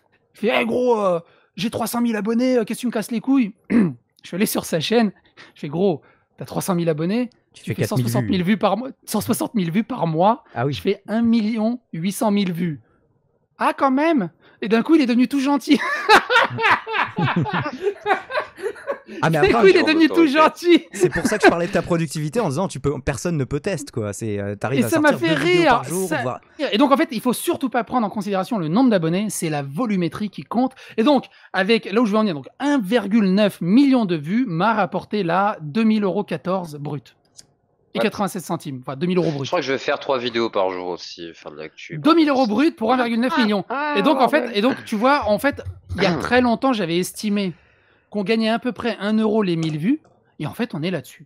2 millions de vues, ça fait 2000 €. On est à 1 € les 1000 vues, à peu près. Grosso merdo. Ça Des dépend fois, ce il y a que des tu te moins, fais des fois, il y a des démonétiser, ça dépend si Ça t'as des dépend gros quand tu te fais watch time. démonétiser. Dès que je parle de harcèlement, dès que je parle de féminisme, c'est démonétisé. Mais voilà, globalement, on est à 1 € les 1000 Tu vues. demandes l'examen à YouTube quand ils te mettent le $, jaune ou Je le tu demande batailles tout le pas temps. Moi aussi. Je le demande à chaque fois. Je le demande à chaque que fois. tu fais, t'as raison, ouais. Bah, en fait, c'est même pas pour le ça. Je regarde comment ça marche. Des fois, ils le font en 1 heure. Et des fois, ils le font en 15 En jours. plusieurs jours, ouais, C'est- j'ai jamais Et compris. ça me fait rigoler. Tu vois, j'ai un commentaire là, c'est en $ jaune, j'ai un commentaire, il me met juste contenu évoquant des actes terroristes récents, des événements qui ont causé des pertes humaines catastrophiques ou des questions sociales controversées. Et c'est là où j'ai parlé. Non, et c'est là où j'ai parlé de Ubisoft, encore de nouvelles accusations. Dan Yavad. J'ai fait Et, tomber 20 balles de ma poche. et tu vois, 10 000 vues la vidéo, elle m'a rapporté 10 000 vues, elle m'a rapporté 2 €. Ouais, c'est ça. Ah, au lieu d'environ 10 €, quoi, tu vois. Là, par exemple, j'ai fait une vidéo sur Vincent Lapierre qui a été démonétisée. On est à un peu plus de 9000 vues et j'ai touché moins d'1 €. Mais moi, limite, je trouve ça abusif pour la quantité de travail. Bon, mine de rien, je fais beaucoup de vidéos, ça reste quand même une sacrée quantité de travail. Mais pour le quantité de travail que je donne, 2000 balles pour ça, c'est abusément trop. Et t'es le seul qui a ce genre de discours sur la plateforme que je connaisse, qui dit ouais, par rapport à ce que je fais, je trouve que c'est bien payé, quoi. Moi, je connais que les gens qui disent l'inverse. Hein. Mais oui, mais parce qu'ils n'ont pas de travail à côté. Moi, je suis informaticien à côté. Avant, j'étais dans le pétrole. Je vois un peu la valeur du travail. Et quand je vois ce que je fais là, j'ai 2000 € et le cul que je me casse en tant qu'informaticien où je suis 100 EO à 40 heures par semaine. Ouais, non, tu peux pas te plaindre d'avoir ça sur YouTube. Faut arrêter les conneries au bout d'un moment. T'es juste assis dans ta chambre à faire du blabla et à t'amuser parce que mine de rien, tu t'amuses. Donc tu peux pas te plaindre de ça. Ah, c'est peut-être Je ceux peux qui se comprendre. plaignent, font du montage vidéo et du coup ils ont moins de productivité, ils se font peut-être plus chier. Il faut prendre du recul. Il faut prendre du recul là-dessus. Tu peux t'en plaindre parce que tu n'as connu que ça. Tu es enfermé là-dedans. C'est-à-dire que tu vis de ça. Sardoche, il vit de ça. S'il arrête de faire des vidéos, il disparaît. Il a plus de salaire, il a plus rien. Il est obligé de sortir dehors et de trouver un boulot. Ah, enfin, un youtubeur qui assume qu'on quand on est youtubeur. Sardoche ou n'importe quel gros vidéaste qui vit de ça, bah, il a ce poids sur les épaules que s'il fait une connerie, sa chaîne va sauter. S'il fait plus de vidéos, sa chaîne va sauter. S'il prend des vacances, l'algorithme il va le laisser tomber. C'est un poids énorme. C'est un poids énormissime. Et donc toi, jamais tu lâcherais la proie pour l'ombre, l'ombre étant YouTube. Non, je m'éclate. Je te dis, je suis informaticien dans une association d'aide à la réhabilitation de travailleurs handicapés. Oui, mais tu me dis que tu sues 100 €. Funky. Oui, mais c'est génial. J'y vais pas reculons au boulot. Ouais. Je me lève, je fais putain, ça va être une putain de journée, mais ça va être génial. C'est juste kiffant. J'ai découvert vraiment une passion. L'architecture système et réseau, c'est juste c'est cool quand ton boulot devient une passion, ouais. Ouais, c'est juste hyper passionnant. Et du coup, c'est du kiff. Mais de toute façon, si tu vas quelque chose à contre-cœur, c'est mort.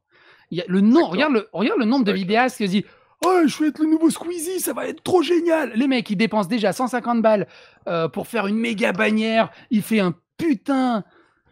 Alors qu'ils n'ont pas commencé à faire de vidéo. Il fait une putain d'intro cliché, tu sais, qui sont les presets de After Effects que tu vois, qui te sortent par les yeux. Sur les sites avec les musiques électroniques. Avec la vieille trans musique, là. Avec le pseudo qui rebondit partout. Avec la vieille... Non, c'est quoi? C'est de la dubstep, là, tu sais. Oui, c'est ça, c'est dubstep, ouais, plutôt. T'as raison. Et ils ont fait ils ont fait une vidéo, ils ont vu ce que c'était le montage, ils ont disparu. Ce qui est normal. Et puis après, il y a le fait de s'assumer aussi face au public. Parce que moi, j'ai déjà fait quelques émissions en live, et c'est vrai qu'après, il faut assumer le fait d'avoir une diffusion, des commentaires, etc., les interventions. Ce que font les gros youtubeurs, ils ont des monteurs. Ils ont des monteurs, donc c'est plus eux qui font le montage. C'est pour ça que j'ai appris récemment que Sir Gibbsy a un monteur. Ah oui, il est d'ailleurs un monteur qui a une chaîne plutôt connue à la base, hein, je sais plus comment il s'appelle. C'est nul, c'est tellement nul. Il passe sa vie fixée sur son Twitch, il pourrait faire du montage, même ça, il n'arrive pas à le faire, quoi. il n'arrive pas à monter une petite vidéo qui sort une fois tous les 2 mois sur sa chaîne. C'est d'une tristesse absolue. Alors que j'attends toujours sa vidéo sur la Pologne pour savoir où en est Tubonia et le comment vlog sur la Pologne. se passe la chaîne de montage. Ils avaient promis dans leur Ulule qu'ils allaient en Pologne filmer la chaîne de montage pour vous montrer comment ça marche. Depuis février, on l'attend, on l'a toujours pas. On vous Et oublie ça- pas, les gars. On veut et ça, le c'est de vlog sur la l'arnaque. Pologne. J'ai soulevé un autre lièvre et là je fais mais Antox, il est plus dans le projet Antox? Pourquoi Antox est plus dans le projet? Pourquoi vous annoncez pas Antox? Pourquoi on t'annonce pas que t'es plus On dans n'a le jamais projet su pourquoi ils se sont Et mêlés, Antox il me d'ailleurs. dit ouais mais non mais j'ai plus envie d'en parler, je fais plus partie du projet. Mais annoncez-le publiquement. Ouais mais non mais ça c'est eux qui vont voir. Je fais oui mais là les gens donnent pour que tu sois dans le projet en pensant que t'es dans le projet. Je fais oh Gibbs, Antox c'est plus dans le projet, tu vas peut-être annoncer. Oh le dessinateur, Antox c'est plus dans le projet. Ça vous dirait pas de faire une news parce que les gens donnent de l'argent. Antox c'est un des piliers de Tubonia 1. Ouais. C'est Les celui qui gens avait sans donnent doute, pour lui. la commu la plus fédérée, ouais. Exactement. Et puis là, qui il est était plus le dedans. plus- Et là, j'ai fait Antox quitte Tubonia. Et au lieu de venir, ouais, mais on va t'expliquer, on va faire une news, Gibbs a dit, Malheureusement, la alors réaction toi, de Gibbsy a été, alors Gibbs, il m'a insulté, alors toi, on t'a trop laissé dans ton petit coin. Tu sais, le mec qui s'est ramené avec ses 600 000 abonnés, je fais gros, je fais plus de vues que toi. Je fais, mais on s'en fout des vues au bout d'un moment. Je te pose une question, t'as juste à me dire. Ouais, on allait faire la news là. Et en fait, ils ont fait une news, elle est encore plus bullshit que le reste, et qui contre-argumentait tout ce que j'avais... Parce qu'en plus, je vous le dis à vous, j'ai pas tout sorti, parce qu'il y avait des trucs... Tu gardes des doses en Non. réserve. Non, il y a des douilles, c'est juste... c'est malsain, c'est juste malsain, D'accord. et c'est pas humain, cool, en fait, quoi. c'est chiant, c'est pas cool, voilà. Et donc, en Tux, on s'est brouillé, je lui ai dit, ok, il n'y a pas de souci, je veux même pas savoir pourquoi t'es parti, mais moi, je vais en parler. C'est tout. Je veux avoir des réponses. J'en ai parlé, il m'a dit ah gros, mais pourquoi tu t'as dit niquais ça, leur pourquoi t'as dit, business. Donc là, il y a pourquoi plus t'as dit de- que j'ai démissionné, mais Ouais. tes trucs. Je fais gros, on peut discuter. Et il m'a engueulé, il m'a pas insulté, il m'a engueulé et il m'a viré de ses copains Facebook. Est-ce que tu C'est penses que tout. tu seras dans Tubonia, du coup? Dans Tubonia 3. Dans Tubonia 3, ça serait rigolo. Il y a moyen. Mais bref, ouais. Tubonia j'irai avec le cul et on va voilà. Bah, on vous renvoie à la playlist sur le sujet, sur la chaîne de Psycho, si vous voulez entendre tous les détails. Alors peut-être pas tous les détails, puisqu'il en garde certains en réserve, comme nous l'avons appris ce soir. Je voulais te poser une question un peu plus sur la forme. Tu en as un peu parlé ce soir. Alors tu surlignes les textes de tes articles avec oui, Ava Highlighter en plusieurs couleurs. Est-ce que tu peux nous expliquer ton code couleur? J'ai cru comprendre que le rouge, c'est ce qui était le plus important. Pour le reste, C'est j'ai ça. rien compris, je t'avoue. En fait, c'est ça, c'est Ou est-ce tout. que c'est Le cosmétique? rouge est le plus important. Le rouge est le plus important parce que c'est là où, en lisant l'article, je me suis dit, tiens, là, j'ai une petite parenthèse à rajouter. Parce que je peux rebondir sur quelque chose, parce que c'est vraiment important. Et le reste, en fait, c'est juste pour m'aider à la lecture. Parce que tu sais, des fois, je regarde le retour caméra, je regarde mon micro. Et quand je rebascule sur l'écran, souvent, je fais ça au moment où je m'arrête à un code couleur, en fait. Tu sais, où la Oui. couleur échange. C'est souvent une fin de phrase. Je regarde vite fait, je check qu'il y a le micro qui tourne bien. Je regarde que la face cam et la caméra est bien calmée. Et du coup, c'est à la fin de la phrase, et quand je reviens sur l'article, je sais que je suis à la couleur suivante. Mais moi, je serais tenté de me dire le bleu, c'est un thème en particulier. C'est pour ça qu'il y a plusieurs trucs en bleu. Non, du tout. Le Il y a jaune vraiment aussi. le rouge. C'est juste parce que ça, les couleurs ne se chevauchent pas. Parce que si je mets le vert et le jaune, ou le jaune et le orange ensemble, j'arrive pas à les distinguer des fois. Question un peu plus piquante. J'ai vu sur YouTube des commentaires qui te reprochaient, je cite, de draguer l'extrême droite en mentionnant dans tes sujets les dérives de l'antiracisme, des SJW. Quel est ton point de vue sur la question? Je crois que tu te présentes plutôt comme apolitique, toi. Alors moi, oui, je suis totalement apolitique, c'est-à-dire que c'est un des points qui m'intéresse le moins, voire pas du tout. J'ai peut-être devenu anti-politique à cause de mes parents et de mes grands-parents et de toute la Serbie Ouais. qui s'est tellement engueulé sur la politique, ça me file des boutons la politique, parce Ça qu'au t'a final, vacciné. c'est un camp sort un argument de son agenda contre l'autre qui sort un argument de son agenda, et au final, c'est juste des arguments préfabriqués contre des arguments préfabriqués, et il n'y a aucune logique. Mais au-delà du partisanisme, là-dedans- tout est politique, Psycho. Alors oui, il y a cette histoire de tout est politique, et du coup, mais donc moi, quand je parle d'un truc, je me fie à ma propre logique. Alors peut-être que ma logique a un penchant politique, je me suis jamais posé la question, et je sais que c'est pas bien de le dire, j'ai jamais voté, ça m'intéresse pas. C'est D'accord. qu'on vote pour l'un ou l'autre, c'est la même merde. J'ai ma position sur un débat, mais c'est ma position, c'est pas parce que je suis de gauche ou de droite que j'ai cette position, c'est celle qui me paraît logique en fonction de ma construction, on va dire, en fonction de Est-ce que moi-même. t'avais pu- En fait, je commence à comprendre le truc. Ce qui me fait chier, c'est que je fais des vidéos, les gens regardent la miniature, Ouais. Ouais, c'est quoi cette miniature? T'es d'extrême droite, nazi. Calme-toi. Ouais, t'as mis le hashtag SJW, t'es d'extrême droite, sale facho. T'es sérieux? Et en fait, j'ai compris que les SJW, dès qu'ils voient SJW, ils disent que t'es d'extrême droite. Comme ça, eux, ils sont dans leur gauche un peu monolithique et tout, et ils cassent le débat. Ils cassent le débat. Et depuis la vidéo que j'ai vue là sur Evergreen, et de ce que j'ai lu sur la fragilité blanche au travers de la critique de Anal Génocide, je comprends un peu leur système de défense à ces garçons, en fait. Parce que c'est juste un système de défense totalement pété. Alors, faut pas mélanger tous les SJW. Faut pas faire l'amalgame. J'ai découvert qu'il y a des SJW modérés. Il y a des gens qui me laissent en commentaire. Je suis un SJW, mais je suis d'accord avec toi. Il y en a, ils abusent. Ça me fait rigoler quand je vois ça. Il y a des SJW modérés. Ou maintenant, il faut dire des baitso, apparemment.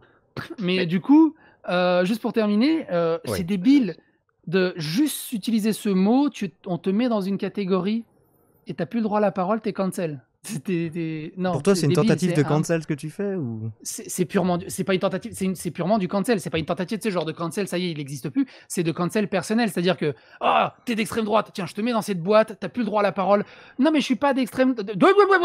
Si tu te défends d'être raciste, c'est que t'es raciste. Et du coup, t'as plus le droit à la parole et ils te bloquent. Après, c'est vrai que... T'es cancel. Par contre, parce que derrière, avec cette communauté, ouais, t'as vu comment je l'ai mouché? Ouh, il est vraiment d'extrême droite celui-là. Et puis il continue à te cracher dessus. Et c'est une forme de cancel. Et c'est totalement débile. Après, moi, je vois l'extrême droite qui se lâche de plus en plus sur Internet. C'est peut-être aussi pour ça qu'il y a une réaction en face qui est aussi épidermique. Non. Mais moi, ce que j'ai déjà dit, les SJW se font passer pour des Batman, mais des Batman tellement mauvais qu'ils sont en train de créer des Jokers à la chaîne. Ça veut pas dire qu'ils ont des bonnes réponses, hein, mais... Parce qu'il y a des gars un peu plus naïfs ou des choses... Alors, je suis profondément anti-extrême droite, même si je suis pas politique. Pourquoi ? Parce que le seul point politique que j'ai, c'est des vieux souvenirs. Et je me rappelle quand j'étais au collège, je crois que c'était au collège. À l'école, on avait lu les tracts politiques. Ils essayaient de nous éduquer à la politique. Et dans les tracts politiques de Jean-Marie Le Pen, à l'époque, il y avait un truc qui m'avait choqué encore aujourd'hui, où il disait précisément, en extrême droite, que tous les étrangers de 3e génération peuvent rester, les autres peuvent dégager. C'était pas dit comme ça, mais en gros, moi je suis de la 3e génération. Moi, je suis de la 3e génération, c'est-à-dire mon grand-père né en France, mes parents sont là, c'est la... Oui, mais ça reste la 3e génération. À l'époque de Jean-Marie Le Pen, ils s'en foutaient. T'as la 1re génération, 2e génération, et donc moi je suis la 3e génération, j'aurais pu rester, mais à l'époque, si Jean-Marie Le Pen était passé, ma mère aurait dû rentrer en Serbie. Et donc en fait, ça m'a marqué, et je me suis dit, bon bah voilà, l'extrême droite, c'est ça, il faut pas être extrême droite. Parce que j'ai pas envie que maman parte. Et que ce soit l'extrême gauche et l'extrême droite, ils sont à peu près aussi cons, parce que si tu regardes bien, tu te brûles quand l'eau est trop chaude, mais tu te brûles aussi quand la glace est trop froide. Pour moi, le problème, c'est le centrisme. Mais bon, donc je serais pas d'accord. Mais c'est ton interview. Mais le truc, et donc, en fait, donc voilà, donc surtout pas, surtout pas extrême droite. Et donc, ce que je veux dire par là, c'est que CSJW extrême gauche, enfin, ils essayent, enfin, j'ai cru comprendre. Ils se revendiquent d'extrême gauche. Et le truc, c'est qu'ils sont tellement fermés au débat, ils envoient tellement chier les contradicteurs. Et au lieu de sourire au débat, t'es qu'un connard de nazi d'extrême droite, sale facho. Et de l'autre côté, t'as l'extrême droite qui fait « Oh, il t'a traité de sale facho, viens, on va discuter, Tu vois, nous, on est ouvert au dialogue, on discute. » Mais de toute façon, j'ai l'impression que et l'extrême droite est monte. Et l'extrême droite est monte. Que tu me décris, psycho. Non, mais et l'extrême droite est monte, et t'as les couillons, ils font « Ah, regarde, elle est en train de monter. » Mais c'est à cause de toi, trop de balles, ils sont tous en train de les envoyer. Parce que les gars, ils ont fait « Putain, mais j'arrête pas de me faire d'extrême droite. » Peut-être que je suis quelqu'un d'extrême droite, au final. Ouais, c'est ce que t'expliquais dans une de tes dernières vidéos, je crois. Mais justement, je te disais, ce que tu appelles la gauche et la droite, en fait, c'est que la gauche et la droite sociétale. Mais en fait, sur le fond, la politique les intéresse pas plus que toi, malheureusement. Justement, par rapport à la parenthèse politique qu'on a faite, comment est-ce que tu gères la haine que ne doivent pas manquer de générer tes points de vue sur des sujets polémiques malgré tout à cette époque de hooliganisme intellectuel prononcé? Franchement, je touche du bois. Je trouve que dans la grande majorité des commentaires, c'est extrêmement propre et c'est extrêmement bien. Parce que je regarde même des sujets ultra sensibles comme le racisme, le machin blanc, les SJW, je suis à 95% de pouces bleus. Ah oui. Donc j'ai pas à m'en plaindre. C'est extrêmement rare un sujet où je vais descendre sous les 70%. Ah, moi, quand je prends un point de vue antiraciste, je me mange plein de pouces rouges. Hein. Bref. Donc il y a des sujets qui sont polémiques. Peut-être c'est le traitement. Après peut-être il y a aussi la façon dont l'amener aussi. Parce que moi, je l'amène d'une façon peut-être particulière. Je balance 2-3 vannes. Comme après peut-être la personne elle se dit non mais il est juste con, il sait pas ce qu'il dit, et puis du coup dans les commentaires ils disent au fait à ce moment-là t'as dit ça mais tu t'es plutôt mal exprimé, tu voudrais plutôt ça, et du coup comme je suis pas spécialement vindicatif. D'accord. Peut-être que les gens sont un peu plus doux dans les commentaires de ce côté-là. Après, j'ai eu des gros cons qui m'ont insulté, évidemment. Mais voilà, ça reste une minorité. Franchement, ça reste une minorité. Et puis derrière, tu ne défends pas d'idéologie aussi. Non, c'est-à-dire que voilà, c'est ça que je veux dire. Évite les sujets sur le complotisme, sinon tu vas te faire des ennemis. Non, t'inquiète. Mais en gros, c'est vrai que par exemple, quand tu veux défendre quelque chose, que ce soit de la zététique, que ce soit de la politique, qu'importe, par exemple sur l'antifascisme ou l'antiracisme, moi j'ai vu ta dernière vidéo là sur la white fragility blanche, là. Ouais. J'ai trouvé ça très intéressant ce que tu disais, c'est-à-dire de dire on peut parler de race sans être raciste. Et même si tu as utilisé le mot race, qui est pas forcément le bon terme en soi, parce que la race n'existe pas en fait chez l'humain, on va dire. Mais après, on peut parler d'ethnie, etc. Il y a pas de problème. Et effectivement, qu'il y ait peut-être même des différences qui soient significatives, culturelles, etc. Machin. Et c'est vrai que c'est devenu pointilleux. Et je pense que le fait que toi, Daimon, tu sois identifié à un bord politique, et le fait que Psycho, il ne soit pas du tout identifié à ça, en fait, c'est-à-dire qu'on a envie d'identifier soit à l'extrême droite, parce que plein de gens imaginent qu'ils seraient copains avec au-delà de ça, d'extrême droite. Je pense qu'il y a des consensus sur YouTube sur certaines de ces questions qui ne sont pas les mêmes consensus que dans d'autres médias. Ça, je suis et que quand tu prends des positions en dehors de ces consensus, comme ça m'est souvent arrivé ces derniers temps, tu vas te manger de la merde dans la gueule. Hein. Attention, ça. Mais en fait, parce qu'on interprète ton discours. C'est-à-dire que si tu dis un truc antiraciste, on va imaginer que, par exemple, quand les gens parlent d'antiracisme, moi je dis que tout le monde est raciste parce que tout le monde a des préjugés, en fait, qu'ils soient sur les ethnies ou sur des typologies de personnes, etc. Et moi, c'est ce que j'ai compris avec la sociologie, la psychologie. Et en fait, forcément, tout le monde a ce biais, en fait. Et forcément, moi, quand je pense jamais que j'en veux au racisme parce que je sais qu'en vrai, ce sont des biais, c'est des préjugés. C'est des raccourcis qu'il a fait par rapport à son vécu, plein de choses, des médias. Vas-y. Il y a un truc aussi, avant que ça me sorte de la tête, c'est que quand je discutais donc avec des gars très politisés sur Twitter, souvent, quand je donne un argument ou un contre-argument, quand je réponds à un truc, c'est mon avis. Et les gens, souvent ultra politisés, c'est « Ouais, mais regarde, Mélenchon, il a dit ça, machin, à tel gouvernement politique, dans ce discours, il a dit ça. Ouais, mais dans cet argumentaire, ça correspond à ce que l'extrême droite a dit. Ouais, mais là, c'est par rapport à la gauche que machin a dit dans le truc. » Et au bout d'un moment, je dis « Mais oui, mais toi, tu penses quoi, toi ?» Voilà, ton vécu, ouais, voilà, exactement. Toi, qu'est-ce qui te concerne, ton avis à toi, je m'en fous que t'es de la droite ou t'es de la gauche et que du coup... Il faut donner l'avis de ton bord politique. Non, je veux savoir ton avis. Il faut savoir que la plupart des gens font leur opinion là-dessus aussi. Hein. Et du coup, c'est la fameuse langue de bois politicienne, la fameuse langue de bois politicienne où les politiques ne disent jamais leur avis, mais ils font que servir la recette et la réponse qu'on leur a dit de donner. Et surtout, c'est un concours de popularité maintenant. Et le truc, c'est que même s'ils sont contre cette putain de réponse, ils vont quand même la dire. Ils vont dire ouais mais non mais il a raison parce que tu vois Macron c'est satisfaisant. Voilà, il a dit c'est du beau boulot et tout alors que tu lui ressors 2 semaines avant elle a craché dessus. Tu peux être de la droite, t'es pas obligé d'assumer à 100% de ce qu'ils disent à droite. Tu peux être à gauche, t'es pas obligé d'assumer à 100% ce que t'es à gauche. C'est pas parce que tu peux avoir ton propre avis. C'est pour ça que je parlais d'hooliganisme intellectuel. Hein. Et tu peux pas être monolithique. C'est pas une feuille de personnage tu coches. Ouais, être nuancé quoi. T'es là, tu peux pas. C'est mathématiquement impossible que tu adhères à tous les points d'un parti politique. C'est juste pas possible. Ils n'ont pas d'arguments, ils n'ont pas d'émotion, ils font que ressortir les cartes et les arguments qui sont... C'est de la bien-pensance en fait. C'est habituel. C'est une bien-pensance intellectuelle sans en plus utiliser de bons arguments. Et le pire, c'est que ça stigmatise les populations. Et tu paies une question. C'est Robin DiAngelo elle-même qui dit souvent, enfin j'ai constaté que parfois les plus racistes sont les progressistes. Bah bien sûr. Moi, c'est ce que je t'ai dit. Hein, d'ailleurs. Pour moi, il y a plein de progressistes qui sont ultra racistes et ultra homophobes. De là le généraliser, j'irai pas jusque-là, hein, mais bon. Non, je dis pas tous. Mais pour parce moi, qu'à droite, on aime généraliser ça. Et ça me rend fou, en fait, parce que je me dis, moi, par exemple, je suis foncièrement féministe dans l'idée, tu vois, si jamais on devait le définir. Mais je ne suis pas féministe comme les SJW peuvent le décrire. Parce que pour moi, il n'y a pas de lutte, il n'y a pas de lutte sexuelle entre l'homme et la femme, par contre, tu vois, je peux pas tolérer ça en fait. Et pour moi, je suis plus pour une équité. Ça dépend quand les deux sont consentants. Oui, mais je veux dire, il n'y a pas de lutte, sinon, entre guillemets, tu vois, je veux dire, la femme doit être supérieure à l'homme ou l'homme doit être supérieur à la femme, tu vois. Moi, pour certaines féministes, il faut que la femme soit supérieure. Exactement, et c'est ça le problème, tu vois, et ça, je peux pas le défendre, en fait. C'est-à-dire, c'est comme les antifas qui vont me dire, les racistes, en gros, faudrait qu'ils meurent tous, tu vois. Enfin, j'ai déjà entendu des conneries comme ça, tu vois. Et tu te dis, c'est complètement con, mais comme un facho qui va dire, les arabes, faut qu'ils meurent tous, tu vois. Mais ça, tu vois, c'est le genre de débat un peu. C'est rare, tu vois, mais c'est le genre de débat où, à l'université, justement, c'est le genre de débat où tu pouvais prendre du recul, où on a appris un peu à prendre du recul. Tu vois, par exemple, la peine de mort. On est contre la peine de mort, mais on se dit que tiens, celui-là, quand même, on devrait le tuer tellement il est nuisible à la société. Je dis, mais du coup, t'es pas contre la peine de mort. Je dis, ouais, mais lui, ça compte. Ouais, mais non, mais ça marche pas comme logique.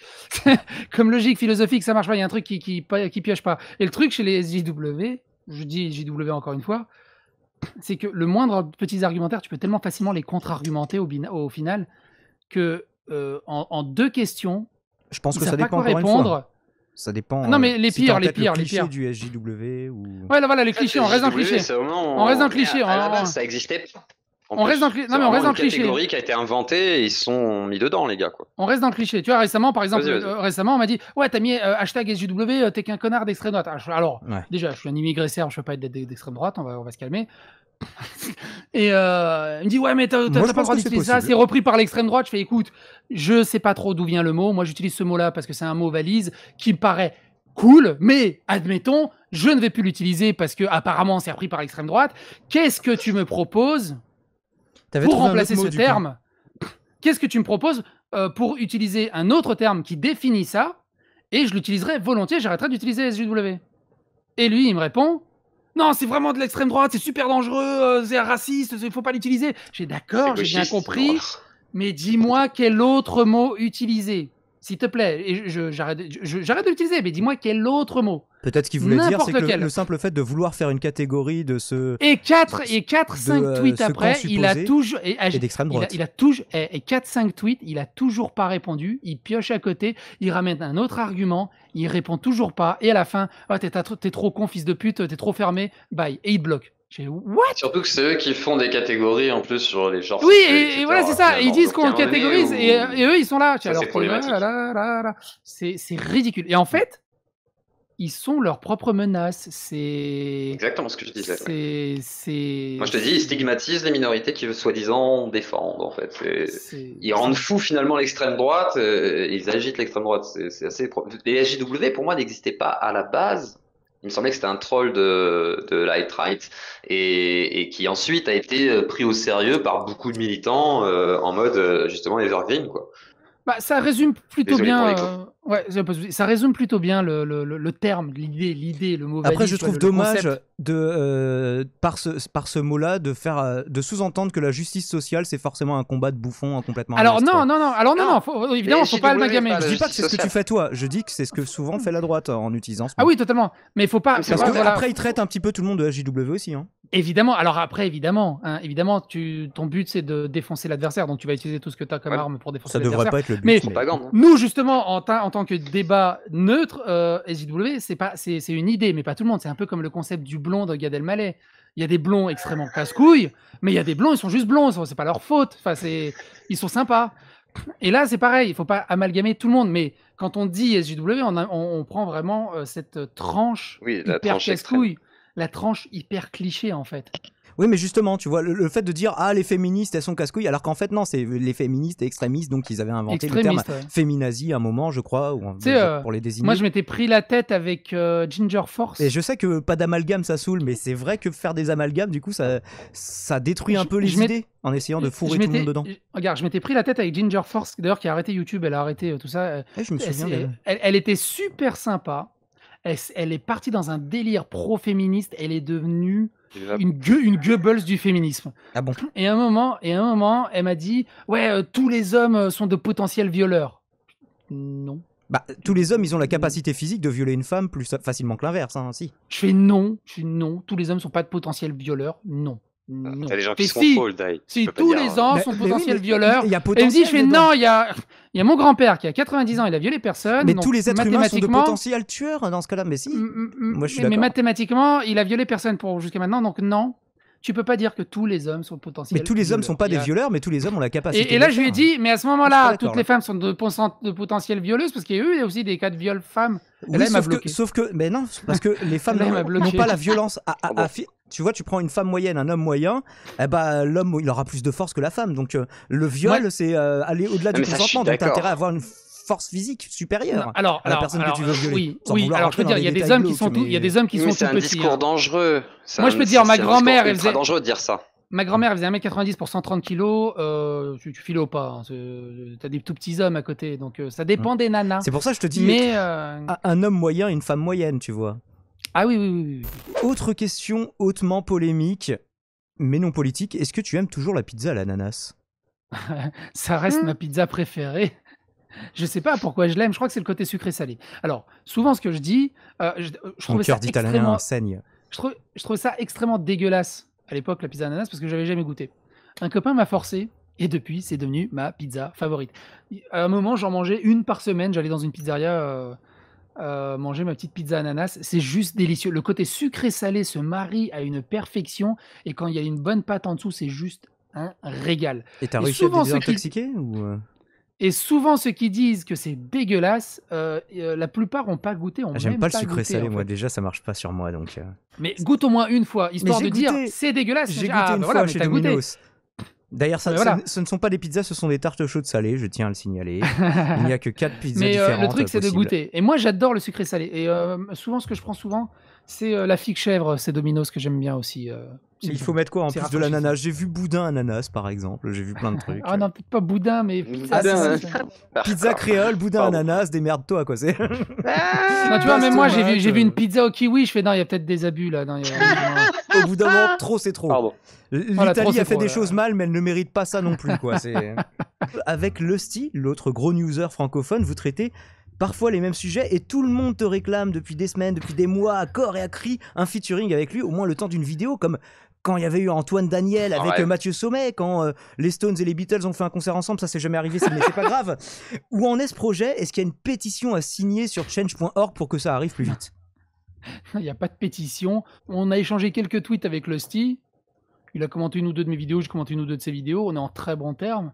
Ça serait rigolo, un live, mais lui, il est aux États-Unis, il est en Californie, je crois. Il est du côté de Los Angeles, donc il y a un putain de décalage horaire. Et à mon avis, rien que ça serait juste super casse-couille. Vous faites chacun une partie, moi je vous fais le montage, si ça peut aider à ce que ça arrive. Moi j'ai une vraie question par rapport à ce sujet, c'est que tu cites beaucoup Lusty, mais j'ai vu qu'il ne te citait jamais. Il a fait une fois une référence à la Fernie Backup. Ou sinon, il parle de toi, j'ai l'impression, mais jamais en positif, et je trouve ça un peu particulier, et ça m'embête. Et j'ai l'impression que c'est à cause de Red Shadow Legends, genre. Ah, je lui ai mis une petite claque à Red Shadow Legends. Et du coup, en vrai, l'autre fois, il a parlé de toi, je crois, en disant d'autres newsers comme moi, français. Ouais, il y en a souvent, qu'un, en fait. Souvent, il parle de moi sans me nommer. Et je trouve ça dommage, en fait. Il y a une ou deux vidéos, il a parlé de moi, mais vraiment, il m'a cité, où là, il était vraiment obligé. Et moi, ça me fait rigoler. Parce que je te vois dans ces coms, en plus, des fois, tu laisses un petit com et tout, et les gens sont là. Ça me fait rigoler, justement. En fait, ça me fait rigoler. Alors, voilà. Alors, je pense qu'au début, quand je suis arrivé, il a dû se dire putain, c'est qui ce pignouf là? Il est en train de bouffer mon gâteau. C'est tout à fait normal. Ça va, vous êtes deux, vous le partagez dans la Après, je lui ai mis une petite claque sur Red Shadow Legends. Alors, tu vois, Lusty, je l'apprécie, mais il peut pas dénoncer les problèmes économiques des sociétés dégueulasses de la microtransaction et de l'autre côté, faire de la publicité pour ce genre de jeu. C'est pas possible. Moi, on m'a proposé Red Shadow Legends, j'ai refusé, poliment, mais j'ai refusé. Je peux pas dénoncer la microtransaction et de l'autre côté, t'as vu Red Shadow Legends, c'est génial, moi aussi j'y joue depuis 8 heures. C'est débile. Je peux pas. Donc je lui ai mis une petite claque, il a pas vraiment apprécié, mais il l'a compris. D'ailleurs, il a pas refait d'OPSP Red Shadow Legends. Tu l'as traumatisé, le pauvre.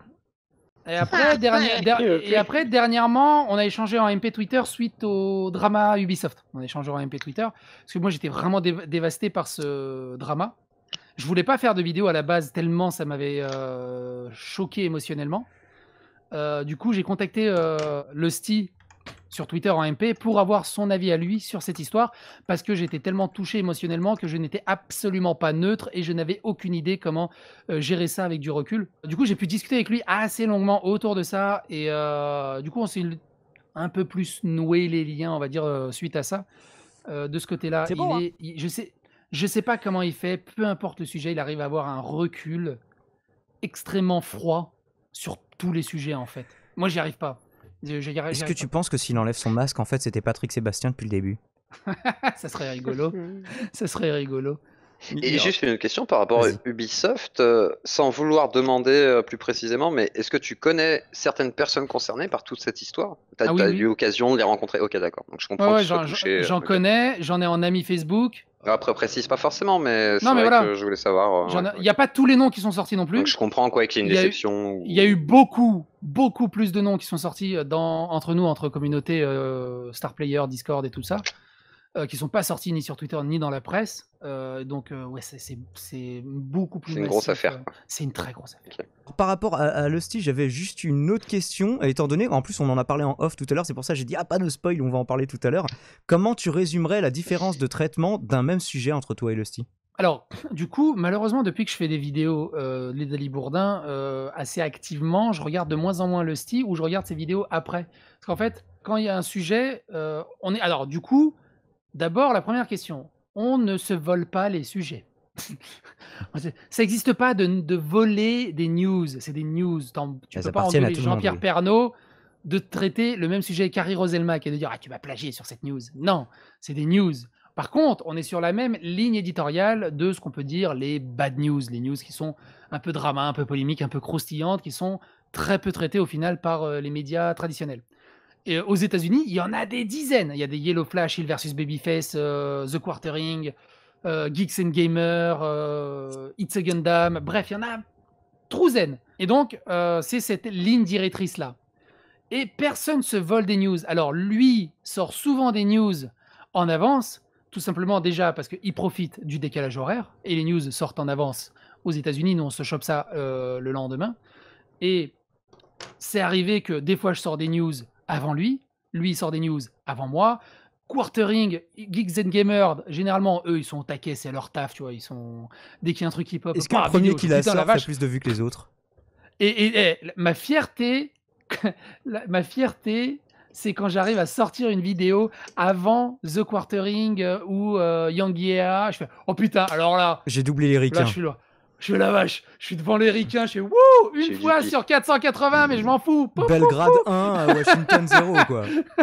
Et j'ai fait waouh, c'est cool. Et donc en fait, voilà, la news est à tout le monde. Et ce que je dis, faites-en vous-même. Prenez les news, faites-les vous-même. On s'en fout. Me demandez pas la permission. Faites vos news. Faites-les. Partage le gâteau, quoi. C'est ça. Le gâteau, il est à personne. Et du coup, je dis. Donc, pour revenir à Lusty, moi, je fais. Alors, lui, il les fait un peu plus pro, mais c'est aussi, ça se voit aussi que c'est dans sa personne. Il est un peu plus réservé, un peu plus professionnel, un peu plus froid, distant, on va dire, avec une prise de recul. J'adore comment il aborde les sujets. Oui, il y a peut-être une sorte de détachement presque clinique, oui, des fois, sur certains sujets. Et j'adore sa voix. Il a une petite voix où il joue un peu avec la luxure qui me fait bien triper, en fait. J'aime beaucoup. Il a une des meilleures voix de YouTube francophone, je trouve, ouais. Moi, de mon côté, il prépare son truc. Description. Et tu vois, il comprend très bien l'anglais, il traduit en direct et tout, donc voilà, il maîtrise son truc top, hyper carré. Moi, de mon autre côté, c'est plus un peu à la schlag, à la serbe. C'est-à-dire que je vois l'article, je le lis, je donne mon avis, je mets beaucoup de parenthèses et mes avis et mes opinions personnelles, avec balancer un peu de 2-3 blagues qui me font rire à côté à droite. C'est un peu plus en détente. Et comme je dis souvent, c'est un peu genre, c'est comme boire une bière c'est comme discuter entre amis autour d'une bière dans un bar. C'est-à-dire que voilà, on ne traite pas ça avec une lourdeur, on essaie de le traiter avec une légèreté, mais surtout avec une discussion posée au calme, où on déconne un peu sur le sujet. Voilà, c'est un peu la différence en fait que moi je peux assimiler entre nous deux.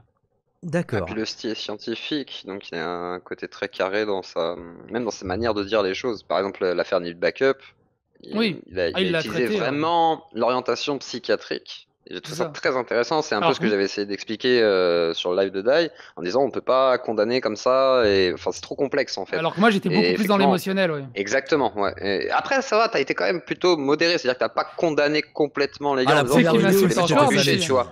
Il m'insulte encore, quand même, quoi. Il m'insulte encore, Elix et Matériel. Voilà, ce connard là qui nous a insulté, qui nous a diffamé, qui nous a fait une mauvaise pub. Je pense que là, tu les suivais en plus à la base, je crois. C'est eux qui nous suivaient, ils suivaient Carmageddon TV en fait. Ah d'accord. Et on a failli faire un feat avec eux, avec Armageddon TV avec eux. C'est pour ça que j'étais ultra en colère. Ouais. Seulement, j'étais ultra en colère parce que voilà, je les appréciais, ils nous suivaient. Une grosse chaîne YouTube qui suivait une toute petite chaîne YouTube, c'était cool, ils avaient l'air cool, leur montage était cool. Et en plus, ils nous proposaient un duo. Du coup, Et ils en ont plus disparu. de hein. ça, Ils ont rien refait. au moment depuis. où ça a éclaté, j'ai découvert les maps, tu sais, les gens qui disent que ouais, mais la pédophilie, c'est une orientation sexuelle, faut pas les stigmatiser, ils ont rien fait de mal. Et là, j'ai pété un câble. J'ai juste pété Et le un monde des câble. furies. Et j'ai juste pété un câble. Et voilà, je regrette pas la vidéo. J'étais hyper énervé, mais je pourrais pas la revoir aujourd'hui moi-même. Je pense que j'étais un Mais peu elle est trop pas énervé. mauvaise, hein, cette vidéo, parce que Mais on tu voyait, les c'est mets vrai pas que tu sur le bûcher. t'exprimais avant tout en tant que père de Tu famille, t'exprimes comme indigné, un. ouais. c'est- La semaine dernière ou la semaine d'avant, j'avais réfléchi à refaire une vidéo sur eux. Parce que doucement, ils préparent leur retour. Et ils Ah laissent ouais, parce passer que là, des ils ont pas petits- d'actu, j'ai vérifié il y a un Non, ou ils deux n'ont pas jours. d'actu. Mais ils laissent passer des petits messages sur leur chaîne YouTube où ils répondent. Et en fait, les réponses qu'ils apportent sont assez intéressantes où je pourrais rajouter un petit quelque chose dessus. Parce que juste lire une news et faire la brève et lire la news et basta, ça m'intéresse pas spécialement. Ça m'intéresse quand j'ai quelque chose à rajouter dessus, en fait. T'es éditorialiste, on pourrait dire, façon de parler, quoi. Tu donnes ton C'est ça, point de tu laisses vue plus et la il place faut à que t'aies un fil l'opinion, j'ai rouge sur l'impression un sujet. que l'hostie, c'est ça aussi qui vous différencie pour moi. Oui. T'as pas l'air Pardon pour convaincu, le mot ou tu vulgaire. n'aimes pas l'étiquette. Alors que le style, effectivement, c'est peut-être des fois plus orienté, mais orienté peu non plus pas dans le sens factuel, politique ou peut-être, quoi, un c'est petit peu orienté plus- dans la... Ouais, voilà, faut vraiment que ce soit plus factuel parce qu'il veut pas dire de la merde. Il y C'est-à-dire, a de en gros, l'opinion il aussi, met hein, de backup. mais...